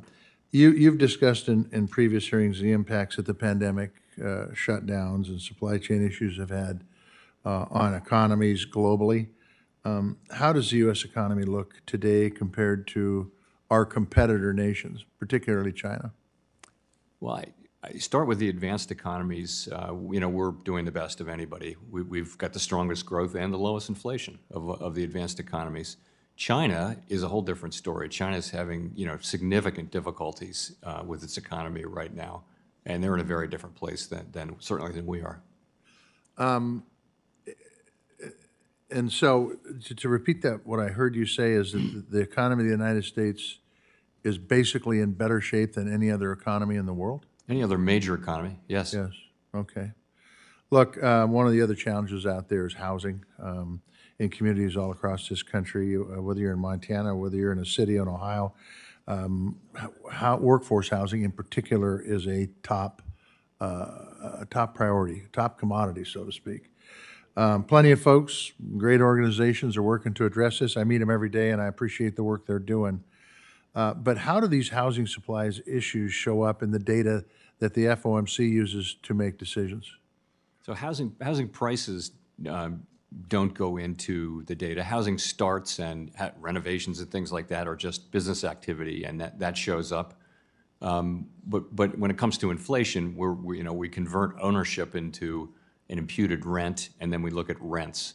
And Okay. so we look at, that's how we look at all that. So we're not directly affected by changes in housing prices, but over time, those will drive rents up, so. So is it fair to ask, are there economic trends that you see for housing? Yes, so there's two big things going on. One is we have this underlying shortage of housing, and it's due to things like difficulties of zoning. A lot of the close in to cities, places are already built, and so more difficult to get zoning, more difficult to get people and materials and all that. That's one thing, and that's not going away. Then there's just a ton of things happening because of the pandemic, because of inflation, because of higher rates. And those are, in the short term, those have really, they're weighing on the housing market. But as rates come down and that all goes through the economy, we're still going to be back to a place where we don't have enough housing. Well, once again, thank you, Chairman Powell, for your work. I very much appreciate it. Thank you, Chairman Thanks. Brown. Thanks, Senator Tester. Senator Kramer of North Dakota. Thank you, Mr. Chairman. Chairman Powell, good to see you. Thank you for being here. It's been a rather uneventful couple of days for you, considering you've spent 2 days in this place. And I'm not going to upset that, by the way, just so you know. But I did appreciate your response earlier to Senator Scott when he asked about immigration, when you said the Fed hasn't been assigned that. So I want to bring up something else you haven't been assigned to that you and I have talked about over the years, and that, of course, is climate, the role of climate in your job, the role of climate risk in banking. And you've often said, I think the most common statement was, we should stick to our knitting, I think is one of yours, stay in our lane, similar to what you said probably to Senator Scott. But that said, in October, the Fed, the OCC, FDIC issued climate guidance, as you know, for management of covered institutions. And so I'm just kind of curious, did Congress somewhere along the line give the Fed authority over climate policy as well? Or is that another one of those things that somebody just took on? And I realize you're not the dictator of the Fed, only the chairman of the Fed. But I'd be interested in, as the chairman, your views on it. Our assignment is the safety and soundness of banks, and that they understand and can manage the risks that they face. That's our assignment. And we said in climate world, we would do two and only two things. One of them was to do illustrative stress scenarios, scenarios, not stress scenarios, climate scenarios, so that, the banks are already doing this. The large banks who are subject to this, they're already doing it because they're doing business internationally and they don't have any choice. So we said we'd do that. And we also said that we'd offer guidance on, not on level of climate risk or anything like that, just on what you had to do to be in a position to assess. And that's, for my thinking, that's it. That's what we're doing. And we're not doing it. There are no new initiatives. We're not going to change our capital requirements to reflect climate risk or anything like that. I'm really determined that we are not a climate policymaker, and that is really the business of elected officials. Very good, thank you. I'm going to bring up one other topic I don't know that's been brought up today, and that's central bank digital currency. I think from a lot of my friends out there, I think there's some, well, I know there's some confusion. I mean, I'm easy to confuse, but there are a lot of people that get confused about what is meant by the administration's, admonition to continue researching, experimenting, looking at some sort of a, central bank digital currency. I think people back home look at that and go, oh my gosh, they're going to control this now. And could you maybe just differentiate a little bit what people think of in terms of a Bitcoin or their held digital currencies versus what a central bank digital currency, who, in my view, should emulate cash, right? It still should be about the dollar, not about some different kind of currency. Could you just sort of help people back home better understand why they shouldn't be quite so frightened? First of all, I want to say that we're nowhere near recommending or let alone adopting a central bank digital currency in any form. But the idea is that as technology has evolved, money has become digital. So, but the government doesn't issue digital money. It's digital. If you look at your bank account, people don't hold those physical dollars. They're digital. So the thought was that the government could create a digital form of money that people could then transfer among themselves. Now, of course, that raises a concern that if that were a government account, that the government would see all your transactions, and that's just something we would not stand for or do or propose here in the United States. That is how it works in China, for example. But that's not if we were to ever to do something like this, and we're a very long way from even thinking about it, we would do this through the banking system. The last thing we would want, we, the Federal Reserve, would want would be to have individual accounts for all Americans, or any Americans for that matter. Only banks have accounts at the Fed, and that's the way we're going to keep it. So it's just really, it's a question of following technology as it evolves, and in a way that serves the public better. People don't need to worry about a central bank digital currency. Nothing like that is remotely close to happening anytime soon. That was very helpful. Thank you, Mr. Chairman. Thank you, Chairman. Senator Kramer. Senator Cortez Masto of Nevada is recognized. Thank you, Mr. Chairman. Chairman Powell, great to see you again. Thank you for all of your good work. I want to talk a little bit about the commercial real estate and what's happening there. The Financial Stability Oversight Council's 2023 annual report identified commercial real estate as a financial risk. And the Fed's monetary report also noted commercial real estate prices continue to decline, especially in the office, retail, and multifamily sectors. I'm especially concerned that because of the low levels of transactions in the office sector, prices have not yet fully reflected the true decline in the value. So can you expand on the emerging risks the Federal Reserve has identified in the commercial real estate market, one? And then I'm curious, can you discuss the compound risks identified in commercial real estate lending, particularly at banks with large CRE concentrations and high fractions of uninsured deposits?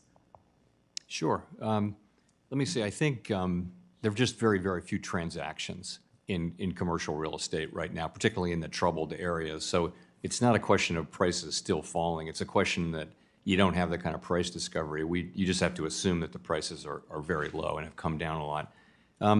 So on commercial real estate, we have a secular change in people working from home. This is one big part of it. That means that in many cities, the downtown office district is very underpopulated. There are empty buildings in many major and minor cities. It also means that all the retail that was there to service the thousands and thousands of people who work in those buildings, they're under pressure too. And banks will have made loans to many of those buildings. Not all of them, but many. So this we've known for some years. And so what do? We have identified the banks that have high commercial real estate concentrations, particularly office and retail, and other ones that have been affected a lot. We identify them, and we are in dialogue with them around, do you have your arms around this problem? Do you have enough capital? Do you have enough liquidity? Do you have a plan? You're going to take losses here. Are you being truthful with yourself and with your owners? And so we've been working with them. And so for some time we've been doing that. And this is a problem that we'll be working on for years more, I'm sure. There will be bank failures, but this is not the big banks. If you look at the very big banks, it's not a first order issue for any of the very large banks. It's more, smaller and medium-sized banks that have these issues. We're working with them. We're getting through it. I think it's manageable is the word I would use, but it's a very active thing for us and the other regulators, and it will be for some time. Thank you. Do you have concerns? Well, let me just ask you this. As you're talking with these small and medium-sized banks, because we know there's always could be a contagion, which we've seen in the past, do you have concerns that if they fail, that somehow this is going to impact the financial sector? And are you prepared and trying to address that and prevent that from happening? We're trying to stay ahead of that. So we also reached out to banks that had high concentrations of uninsured deposits, and particularly uninsured deposits, and a lot of commercial real estate in the office sector. So we're well aware of that issue, and we're just trying to stay ahead of it on a bank-by-bank basis and overall. Okay. And so far, we've been able to do that. Thank you. Let me jump to another issue that has been on my radar. The Federal Housing Finance Agency's report on the federal home loan banks concluded that the distinction between the FHL bank's role and that of the Federal Reserve discount window as lender of last resort has not been clear, especially during times of market stress. During the 2023 banking turmoil, we saw banks rely on advances from the federal home loan banks and didn't even have relationships with the Federal Reserve to use its discount window. I know you've talked a little bit about this with Senator Warner, but how is the Federal Reserve working with the Federal Home Loan banks to ensure that banks establish protocols to borrow from the Fed's discount window prior to times of stress? So we work with the Federal Home Loan banks because in many cases, banks were moving their loan from the Federal Home Loan Bank to the Fed.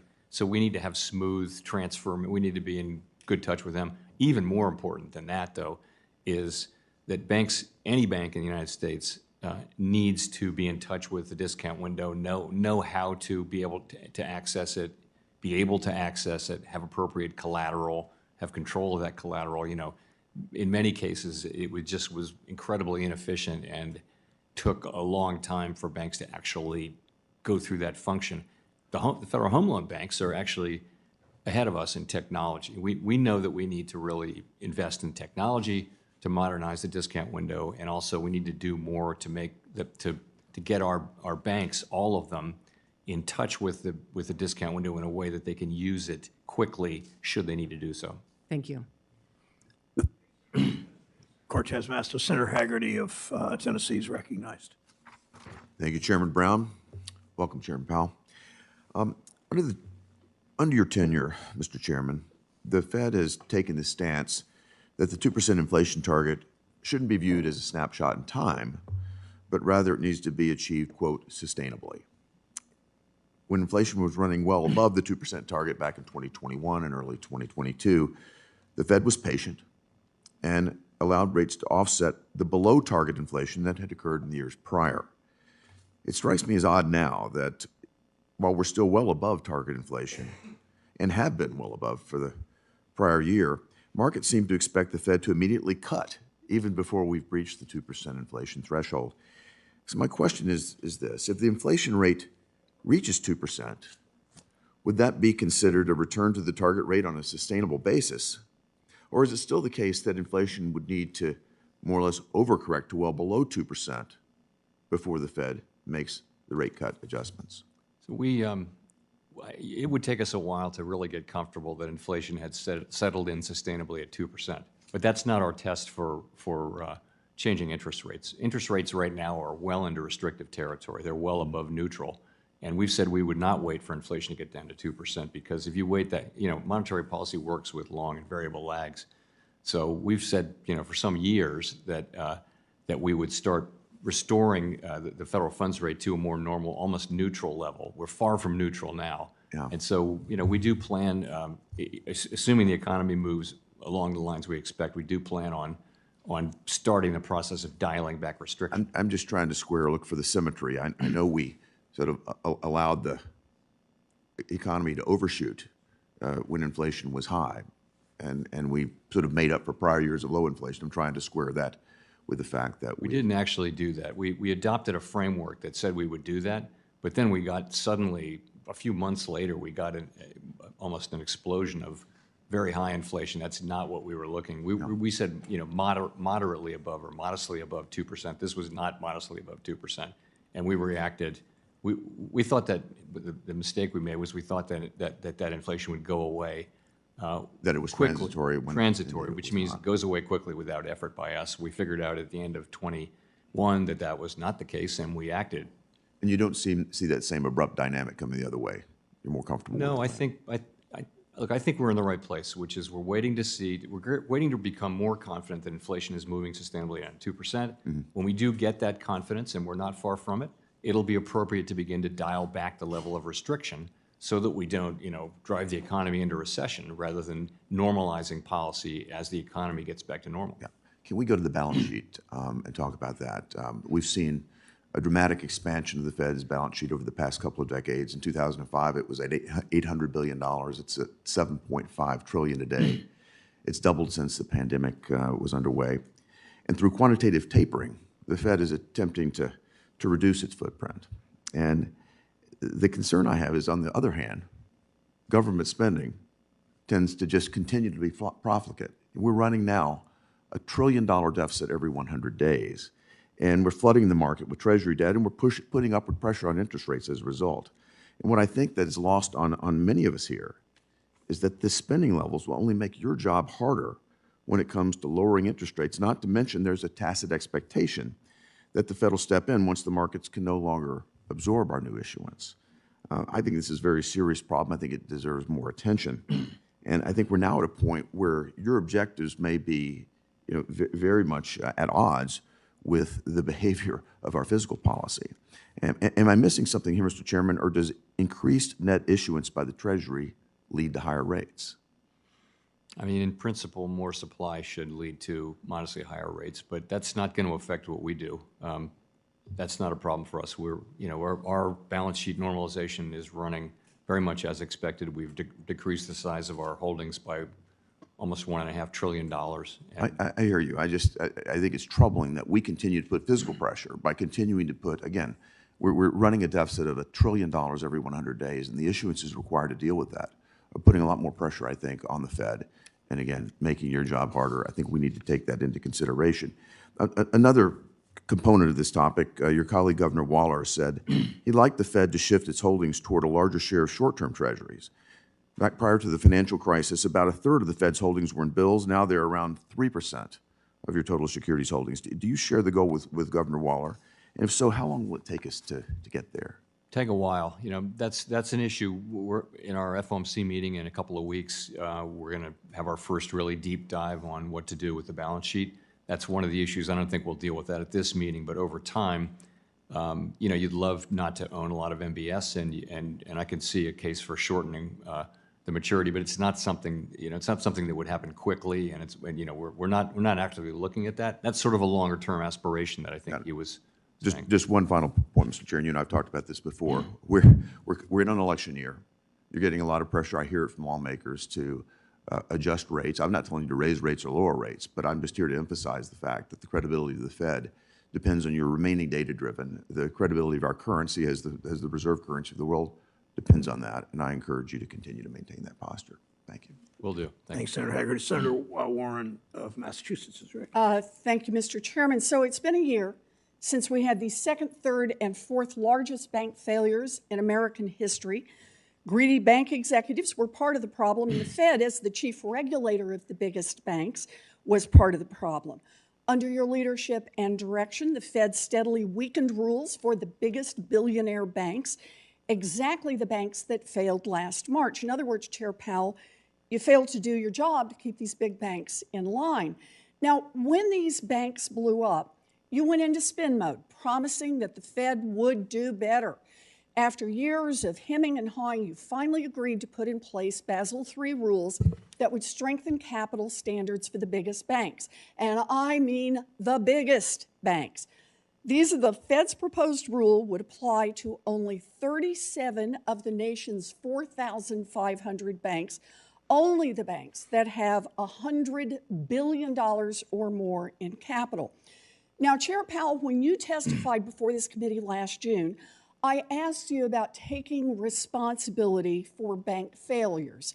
And you said, quote, "The main responsibility I take is to learn the right lessons from this and to undertake to address them so we don't have a situation like this where we had unexpectedly a large bank fail and spread contagion into the banking system," end quote. And as part of learning those lessons, you also said, quote, that you agree with and support, end quote, Vice Chair for Supervision Barr's recommendations for strengthening the Fed's rules and supervisory practices for the big banks, and that you're, quote, confident they will lead to a stronger and more resilient banking system, end quote. So I just want to be clear. You haven't backed down from any of your comments from a year ago, have you, Chair Powell?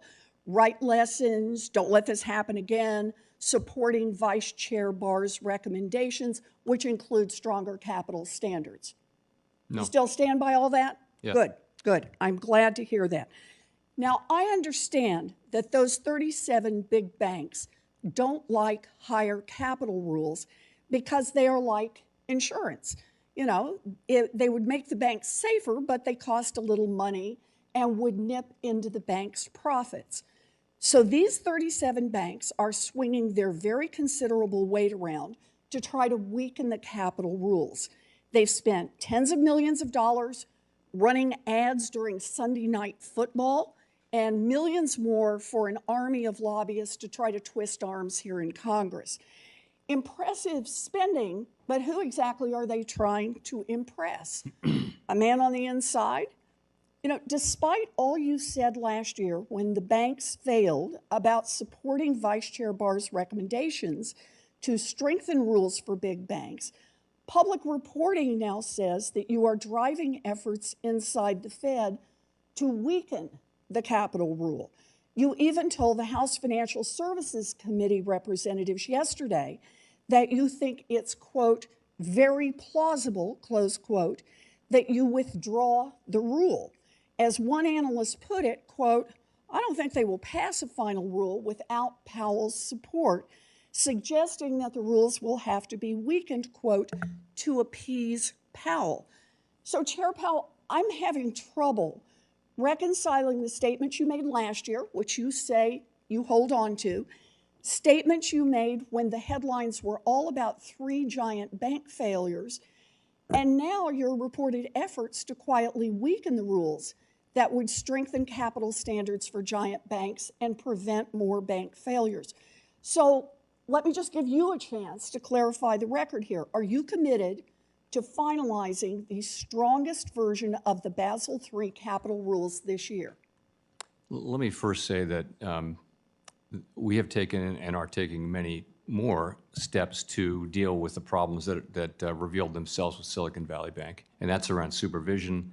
We'll have a strong liquidity. I appreciate that, but I'm just asking about the Basel III rules, the ones that you have been required for years now to put in place and have dragged your feet on.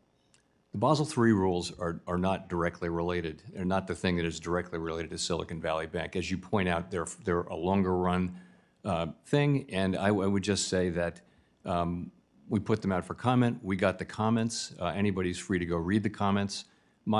My view is that it will be appropriate to make material and broad changes to that before we finalize it.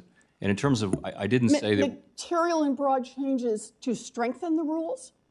Material and broad changes, and we're talking about what that'll mean in the end. I did not say that we would withdraw the rule. I said, there's a concept of reproposal, and I said we hadn't made a decision on that, but that if that turns out to be appropriate in the view of the Board of Governors, then that's something we would look at doing. So everything you said a year ago about supporting the vice chair who is responsible for writing these rules?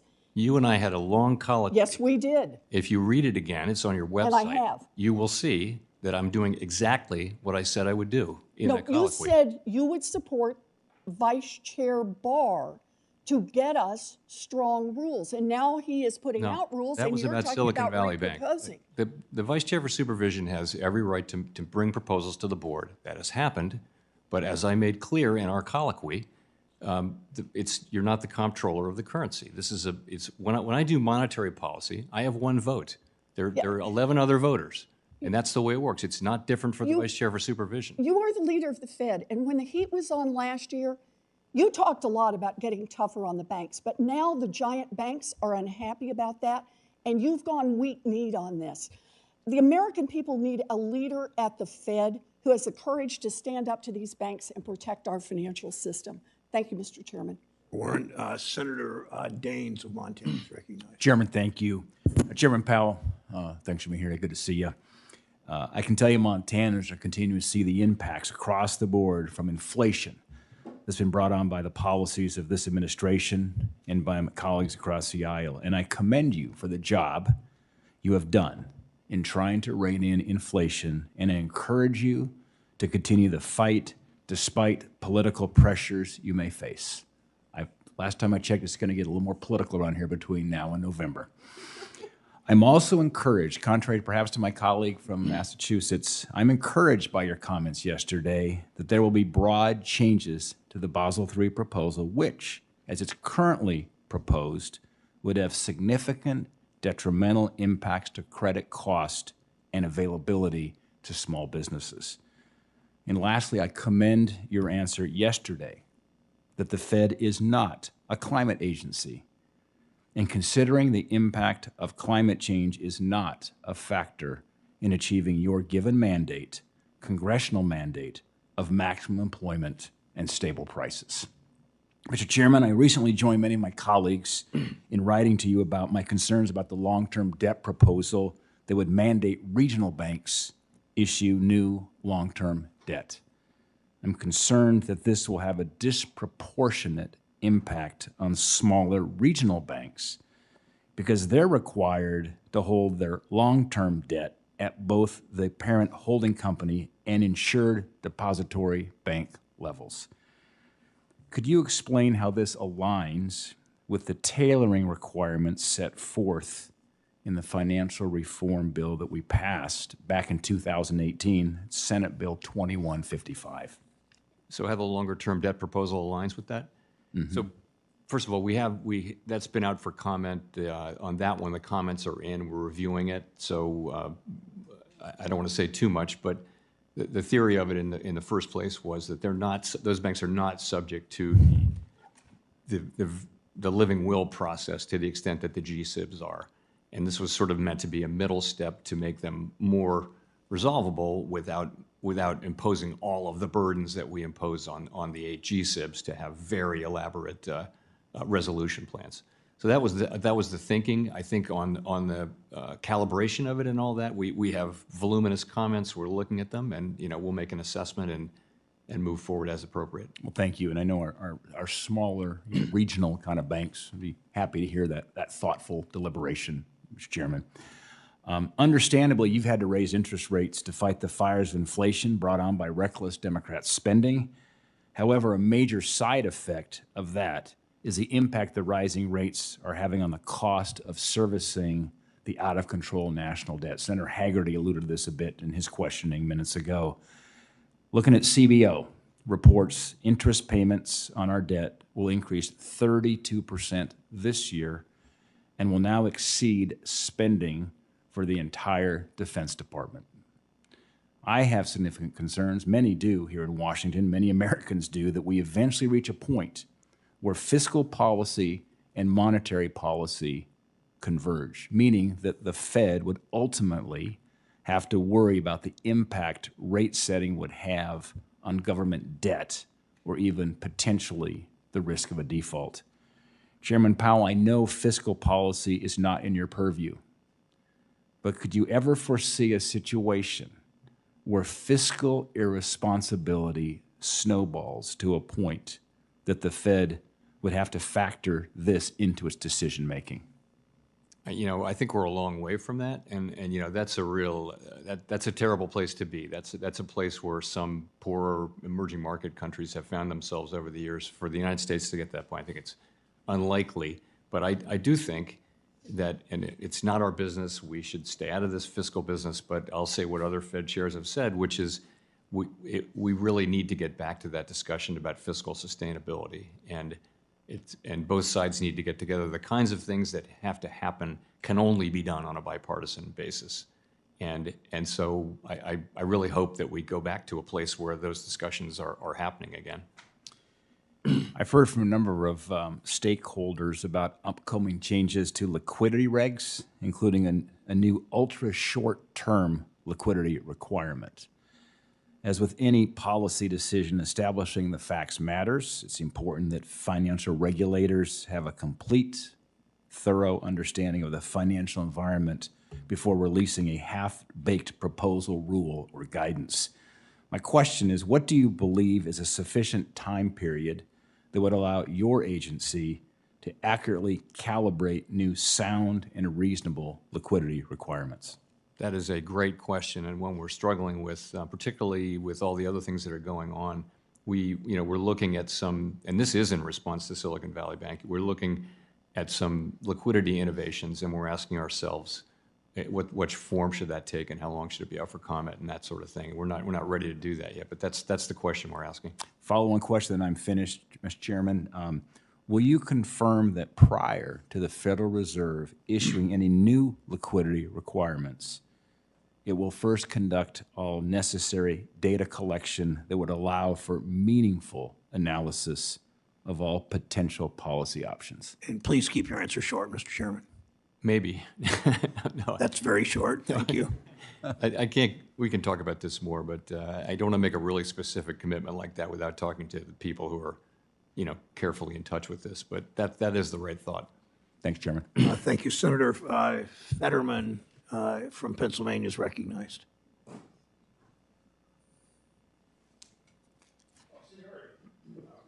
Well, he got here last. No. So, although if Senator Warnock sits down in the next 5 seconds, he's next. So, Senator Warnock, are you ready, or you want to go to War Fund? You're all so generous with each other. It's... Senator Fetterman's recognized. Okay. All right. Senator Warnock is recognized from Georgia. Thank you, Chairman. Banks. Thank you very much, Mr. Chairman. Bank spending on buybacks is rising again. And their consumer small banking revenue has sharply increased. Interest rates are high, yet the interest being paid to depositors, ordinary working families, working people with bank accounts. Not a lot of money in Wall Street accounts, remains low. Chairman Powell, I'm concerned that when banks don't increase the interest rates on bank accounts, families are losing out on dollars that could be in their pockets. Again, they don't have the kinds of portfolios that some of the folks in this room would have. Is that good for the economy? And are you concerned that banks under your supervision are doing this? Are not paying sufficient. That's correct. That's a question I haven't heard. Of course, they have the option of putting their money in money market funds, and banks compete with each other. But I'll be happy to look into that. I hadn't heard that concern.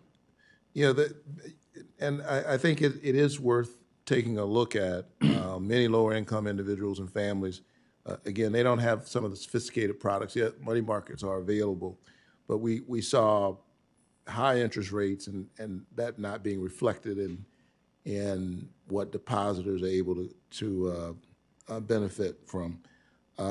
Could those individuals and families benefit from a high interest rate on their deposits? Sure. And it's for a long time, we had a lot of mail from people at the Fed to the Fed saying, you should raise interest rates because we're not getting anything on our checking accounts. So we solved that problem. I don't think we're asking for that, but given the reality, the question. Yeah. So let me pivot. The monetary policy report states that while demand for housing has fallen, a strong labor market has kept prices high. That matches what I've been seeing in Georgia. Too many folks can't afford a home. According to the monetary policy report, mortgage rates were averaging around 7% last month. That's tough for lower income home buyers. Increases of just a percentage point or two can be the difference between owning a home or not. Are you concerned about this interplay between lower demand yet stubbornly high prices and what it means for folks trying to buy a home? And what do you think is driving these high prices? So the housing market is in a very challenging situation right now. You have this longer run housing shortage, but at the same time, you've got a bunch of things that have to do with the pandemic and the inflation and our response with higher rates. So you have a shortage of homes available for sale because many people are living in homes with a very low rate mortgage that they can't afford to refinance, so they're not moving, which means the supply of regular existing homes that are for sale is historically low and very low transaction rate. That actually pushes up prices of other existing homes and also of new homes because there's just not enough supply. The builders are busy, but they're running into all kinds of supply issues still around zoning and workers and things like that. So it's quite challenging. And of course, rates are high. So people who are buying, a lot of the buyers are cash buyers or are able to actually pay without a mortgage because mortgages are expensive. I will say the first problem, the longer run problem of supply, is a longer run problem. The other problems associated with low rate mortgages and high rates and all that, those will abate as the economy normalizes and as rates normalize. But we'll still be left with a housing market nationally where there's a housing shortage. There's no question we have a supply issue. And this issue of high prices, lack of supply, of course, disproportionately impacts some communities more than others. According to the monetary policy report, the employment rate for the black prime age labor force, that is persons between 25 and 54 years of age, reached a historical peak in 2023. The gap between black and white prime age employment dropped to a nearly 50-year low at around 3%. We can appreciate progress, but a 3% gap is still significant. Would you agree that it is important to continue focusing on narrowing this gap? And if so, what tools does the Federal Reserve have to do this work? It's very important, and the single best thing we can do is get prices under control, get inflation under control, so that we can have a long expansion with, the record is clear that a long expansion really gives significant benefits to people at the low end of the income spectrum, because the labor market gets very tight, inflation is low, and they benefit more than anybody. So that's where we were before the pandemic, and we'd like to get back to that place. Thank you so very much. I think there are some other legislative tools that Congress could use, and I'm happy to continue to work with the chair in the ways that we've already done to improve that rate, that difference. Thank you. For sure. Thank you, Senator Warnock. Senator Lamas from Wyoming is recognized. Thank you, Mr. Chairman. Welcome. It's nice to see you, Mr. Powell. My first question is about CDBCs. There's been some chatter lately on the social media that people are concerned about the Fed creating a CDBC without legislative authorization. You and I have discussed that before, and as you know, there are other means other than a CDBC that could use digital assets to create a secure and instant payment system other than a CDBC. So the question is this: do you still agree that the Federal Reserve cannot introduce a U.S. central bank digital currency without congressional authorization? Yes, I do. Thank you. That's really calms people's fears, the people who are concerned that we could end up with something like the digital yuan that is used as a means of surveillance. So I think that will calm some of those discussions down. Thank you so much. My next question is about your core CPE.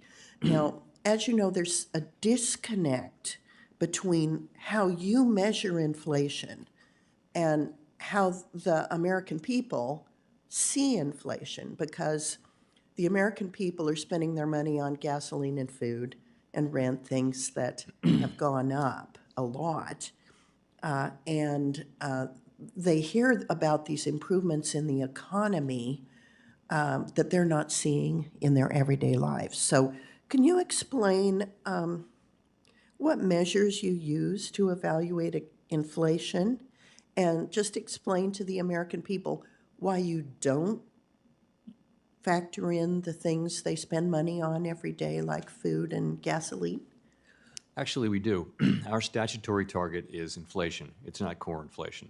So, and if you look at headline inflation over the last 12 months, that's it. That's our goal. It's 2.4%. Core inflation is actually higher than that. It's 2.8%. And the reason is that some energy and food prices have come down, and those don't count in core. So our overall legal target is headline inflation, which is, it's our best effort to capture the cost of living that people face. It's not perfect. You have to make all kinds of judgments that aren't easy. I mentioned that housing earlier. How do you measure housing inflation? Lots of issues, but that's what we target. The reason we look at core, though, is that headline inflation tends to be more volatile, and it tends to be pushed around by commodity prices, which really don't relate to the overall state of the economy. Is it tight? Is it loose? So core tends to be a better predictor of overall inflation than overall inflation is. I know that's complicated, but ultimately, though, our target is headline inflation, which does include food and energy. Mr. Chairman, I'd like to include a letter in the record that Senator Tillis and I and 2 Democrats on this committee have submitted with regard to Basel III. My question... Without objection. Thank you very much.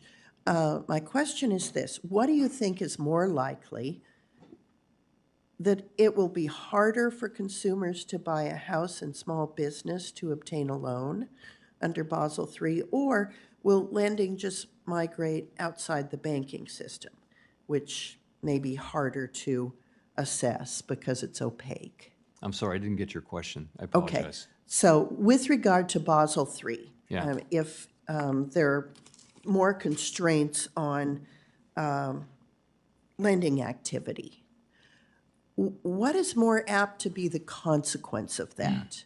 That it's harder for consumers to buy a house or a small business to get a loan, or that lending just migrates outside of the traditional banking system? So if there were anything that constricted credit in the banking system, they would probably be both things. Probably there'd be fewer loans made, but in addition, there would be non-bank lenders that are more than happy to make that loan. I have a chicken and the egg question here. Starting with TARP in 2008, there has been a very aggressive printing of US dollars up until today, and it particularly went on hyperdrive during that 22-month period of COVID. So my question is, which comes first? Congress spending more, and so you respond by printing more money, or are they separate considerations? I think it's hard to get my mind around that question. We don't print money to fund the deficit. That's not what happens. But when the government borrows, it issues, basically the government borrows to fund deficits is what happens. Right. And so so that would indicate to me that you do respond, because we, in deficit spending, are creating a demand to borrow, and you're responding by. Well, we're not making loans, though. You know, we're not lending money to the government. We're not financing these deficits. And so there's no chicken and the egg relationship? There's not really, no. I'd have to think about this. I got to think about the way the plumbing. Why don't we continue this? Yeah, I'd love to. And your thoughts earlier about fiscal sustainability and how we can work with you and bipartisan, maybe next year, to address these issues. You know, when you say things, you have to be careful, because what you say has ripple effects outside of this building. But it would sure be nice if we could sit down with you on a bipartisan basis and have those discussions in a frank way. Thank you, Senator Limassol. Senator Fetterman of Pennsylvania is recognized. All right, Senator Van Hollen of Maryland is recognized. Let me start by thanking Senator Fetterman for his allowing me to question him. Mr. Chairman, good to see you. Real wages are up, right? That's good news. Okay. Yes, over the last couple of years, wages have been going up more than inflation. Real wages broadly are up. That means more families have more spending power in their budgets, right? Yes. Worker productivity is up, right? Yes, it is. Corporate profits are up, right? I believe so. And worker productivity is rising faster than corporate profits, right? I don't know the answer to that. That may well be right. The charts I show suggest that. So that would indicate that unless corporations decide to pocket as profits more of the gains they get from their workers' labor, that we should be able to continue to have increases in real wages. Is that right? Yeah. And so it's important, I think, that people recognize that these corporations are doing better than ever, and they are deciding now to essentially return the gains made through their workers' productivity, which is going up, more to shareholders. Obviously, shareholders are going to get a profit, but the question is whether or not workers share in that profit to the extent of their worker productivity.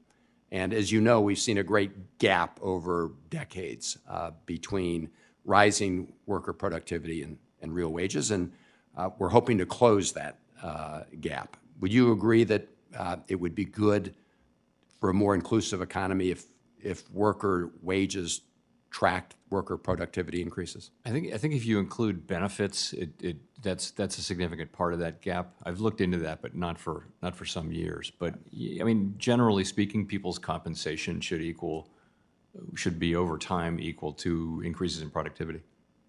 I appreciate that.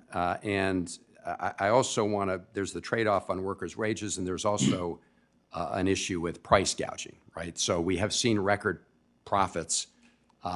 We've also seen very high prices these corporations are charging for things like groceries. Now, I listened to a little bit of exchange with the chairman earlier, and of course, I think your answer was, people will charge what consumers will pay. But it should be known that these corporations are reaping much larger profits now than they were pre-COVID, for example, right? I mean, some of them are. I'm not super focused on individual corporate profits, but yeah, corporate profits, I gather, have been high overall.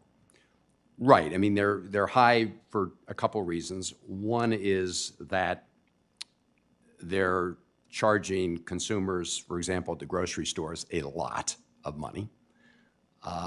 And the other would be if they're not sharing the benefits of labor productivity with their employees. So I think because we've heard a lot of claims by some of our Republican colleagues about the causes of price increases, and I think it's very important that American consumers recognize that corporations are choosing to charge them more at the grocery store or engaging in things like shrinkflation rather than in order to have more of their profits. Let me turn briefly to a letter that I sent to the Vice Chair of Supervision and some of the other federal regulators in January of this year regarding the Basel III capital requirements, and I support the overall effort on Basel. We did raise concerns with respect to a specific issue, which is the harmful and we think unnecessarily harmful impact it could have on clean energy tax credit investments. And all of the regulators testifying that day, including the Vice Chairman, said they recognized this was a significant issue and hope to address it. Would you agree with that? Yes, I would. Thank you. Thank you, Mr. Chairman. Thank you, Senator Fetterman. Thanks, Chairman Holland. Senator Fetterman of Pennsylvania is recognized. Yes, I love that. All right. So it's great to be here with you today. Now, I don't know, maybe some people in America were talking about a cookie that was $18. And I was alarmed, and I hope we investigate that there is a cookie that cost $18. And do you believe that an anecdote on Twitter about a cookie that cost $18, is that reflective of our economy and where we're at or not? I certainly hope not. I don't do much shopping these days, but that sounds like a pretty expensive cookie. Yeah, and now, I believe that that the American economy now is the envy of the world after everything right now. Correct? We are. Yes, we're performing very well compared to our peer group. Yeah, pretty great. And is it fair to say that the stock markets are all up at record highs? Right? Pretty close. Yeah. And inflation has been pretty effectively addressed, right? It's been coming down sharply since the middle of last year. Yes, Yeah, we've got a ways to go on that, but we've made a lot of progress. And corporate profits are pretty robust. Is that fair? I believe it is. Okay. Well, we can agree that, and I don't understand why more people seem to be talking about a cookie that cost $18, but that seems to be against the evidence as well. But given that, now, since things are pretty great, and we're in a really great, excuse me one second, place, but now I am concerned, And there's rumors going around that Basel, they're going to change, and they're going to reducing the capital. And I guess I'm concerned about that because I don't know why we would want to, and also I want the record to reflect on you're much smarter than I am. But I would be concerned that things are in a really great place right now. We can all agree on that. I would be concerned to change something like that because I wouldn't want to have something, again, like what happened with SVB. And I just wanted to get your take on that. Sure. So U.S. banks are well capitalized, and generally speaking, they're quite well capitalized. And we're not talking about reducing current capital levels at all.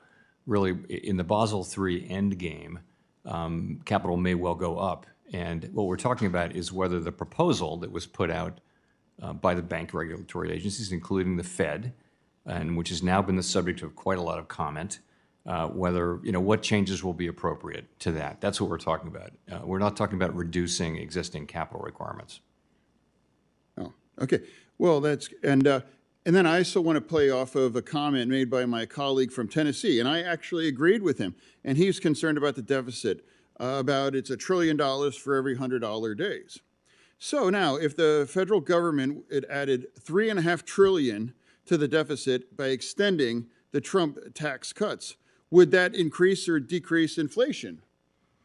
So I'm going to fall back on our long-time reluctance to comment on fiscal policy. We take your fiscal policy decisions, whatever they may be, we take them as they are, and we conduct monetary policy to achieve 2% inflation. But we don't score inflation. CBO does that. They'll make a judgment on that, but it's not something we do because we're an independent agency, and that requires us to stay the heck out of politics. So I don't want to put you on the spot, but would those kind of tax cuts, would that help addressing inflation or inflame inflation? I don't know what the effects would be on inflation. I do know, broadly speaking, we need to get to a place where revenues and spending are better aligned, and I think everybody knows that. And I think we used to talk about this a lot 10 years ago, and we're not talking about it so much anymore. That's understandable. The pandemic was a special thing, but I do think it would be great to get back to that on a bipartisan basis. Okay. Well, I have about 30 seconds left. I just want to go on the record. I think you've done a really great job. And I think our economy, and I do agree that it is the envy of the world as well. And I'm confused that more people are talking about cookies or McDonald's meals and those kinds of a thing. It's not reflective on the strength of this as well, too. And I just want to thank you for your service. Thank you, sir. Mr. Chairman. Thank you, Senator Fetterman. That's the last questioner, and thanks for your generosity in yielding to colleagues who got here before, whom you got here before, if I said that right. Thank you, Chair Powell, for joining us today. And every 6 months, and sometimes more often, I look forward to working with you, continuing to work with you to strengthen our economy. Senators who wish to submit questions for the hearing record are due 1 week from today, March 14th. To Chair Powell, please submit responses to those questions for the record no more than 45 days from the day you receive them. Thank you again for your testimony. Thank you, Mr. Chairman.